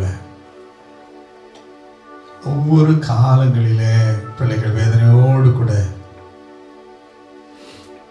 இருக்கிற அனுபவம் உண்டு. ஆண்டவரே, குழியில் இருக்கிற கால நிர்வாணமாய் ஒன்றுமில்லாத நிலையில இருக்கிற அந்த பிள்ளைகளுக்கு, எனக்கு ஒன்றுமே இல்லாமல் இருக்கிறேனப்பா அந்த காலத்திட்டத்தில் என்று கதறுகிற பிள்ளைகளுக்கு, ஆண்டவரே, தண்ணீர் இல்லாத குழியில இருக்கிறவர்களை விடுதலை ஆக்குவேன் என்ற வார்த்தை கடந்து போய் விடுதலை கொடுத்தது போல விடுதலை கொடுத்து ஆண்டவரே தேவைகளை சந்திக்கும்படி நான் ஜெபிக்கிறேன். இனி ஒருபோதும் விற்பனை பொருளாக அல்ல ஆண்டவரே. ஆண்டவரே ராஜா, உடைய ஆசீர்வாதத்தை பெற்ற பிள்ளைகளாக மாற்றும்படி நான் ஜெபிக்கிறேன்.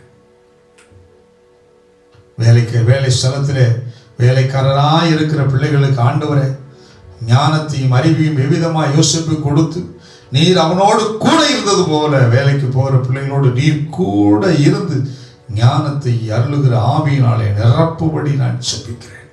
சோதனை காலங்களில் ஜெயிக்கத்தக்க பலனை கொடுக்கும்படி நான் ஜெபிக்கிறேன்.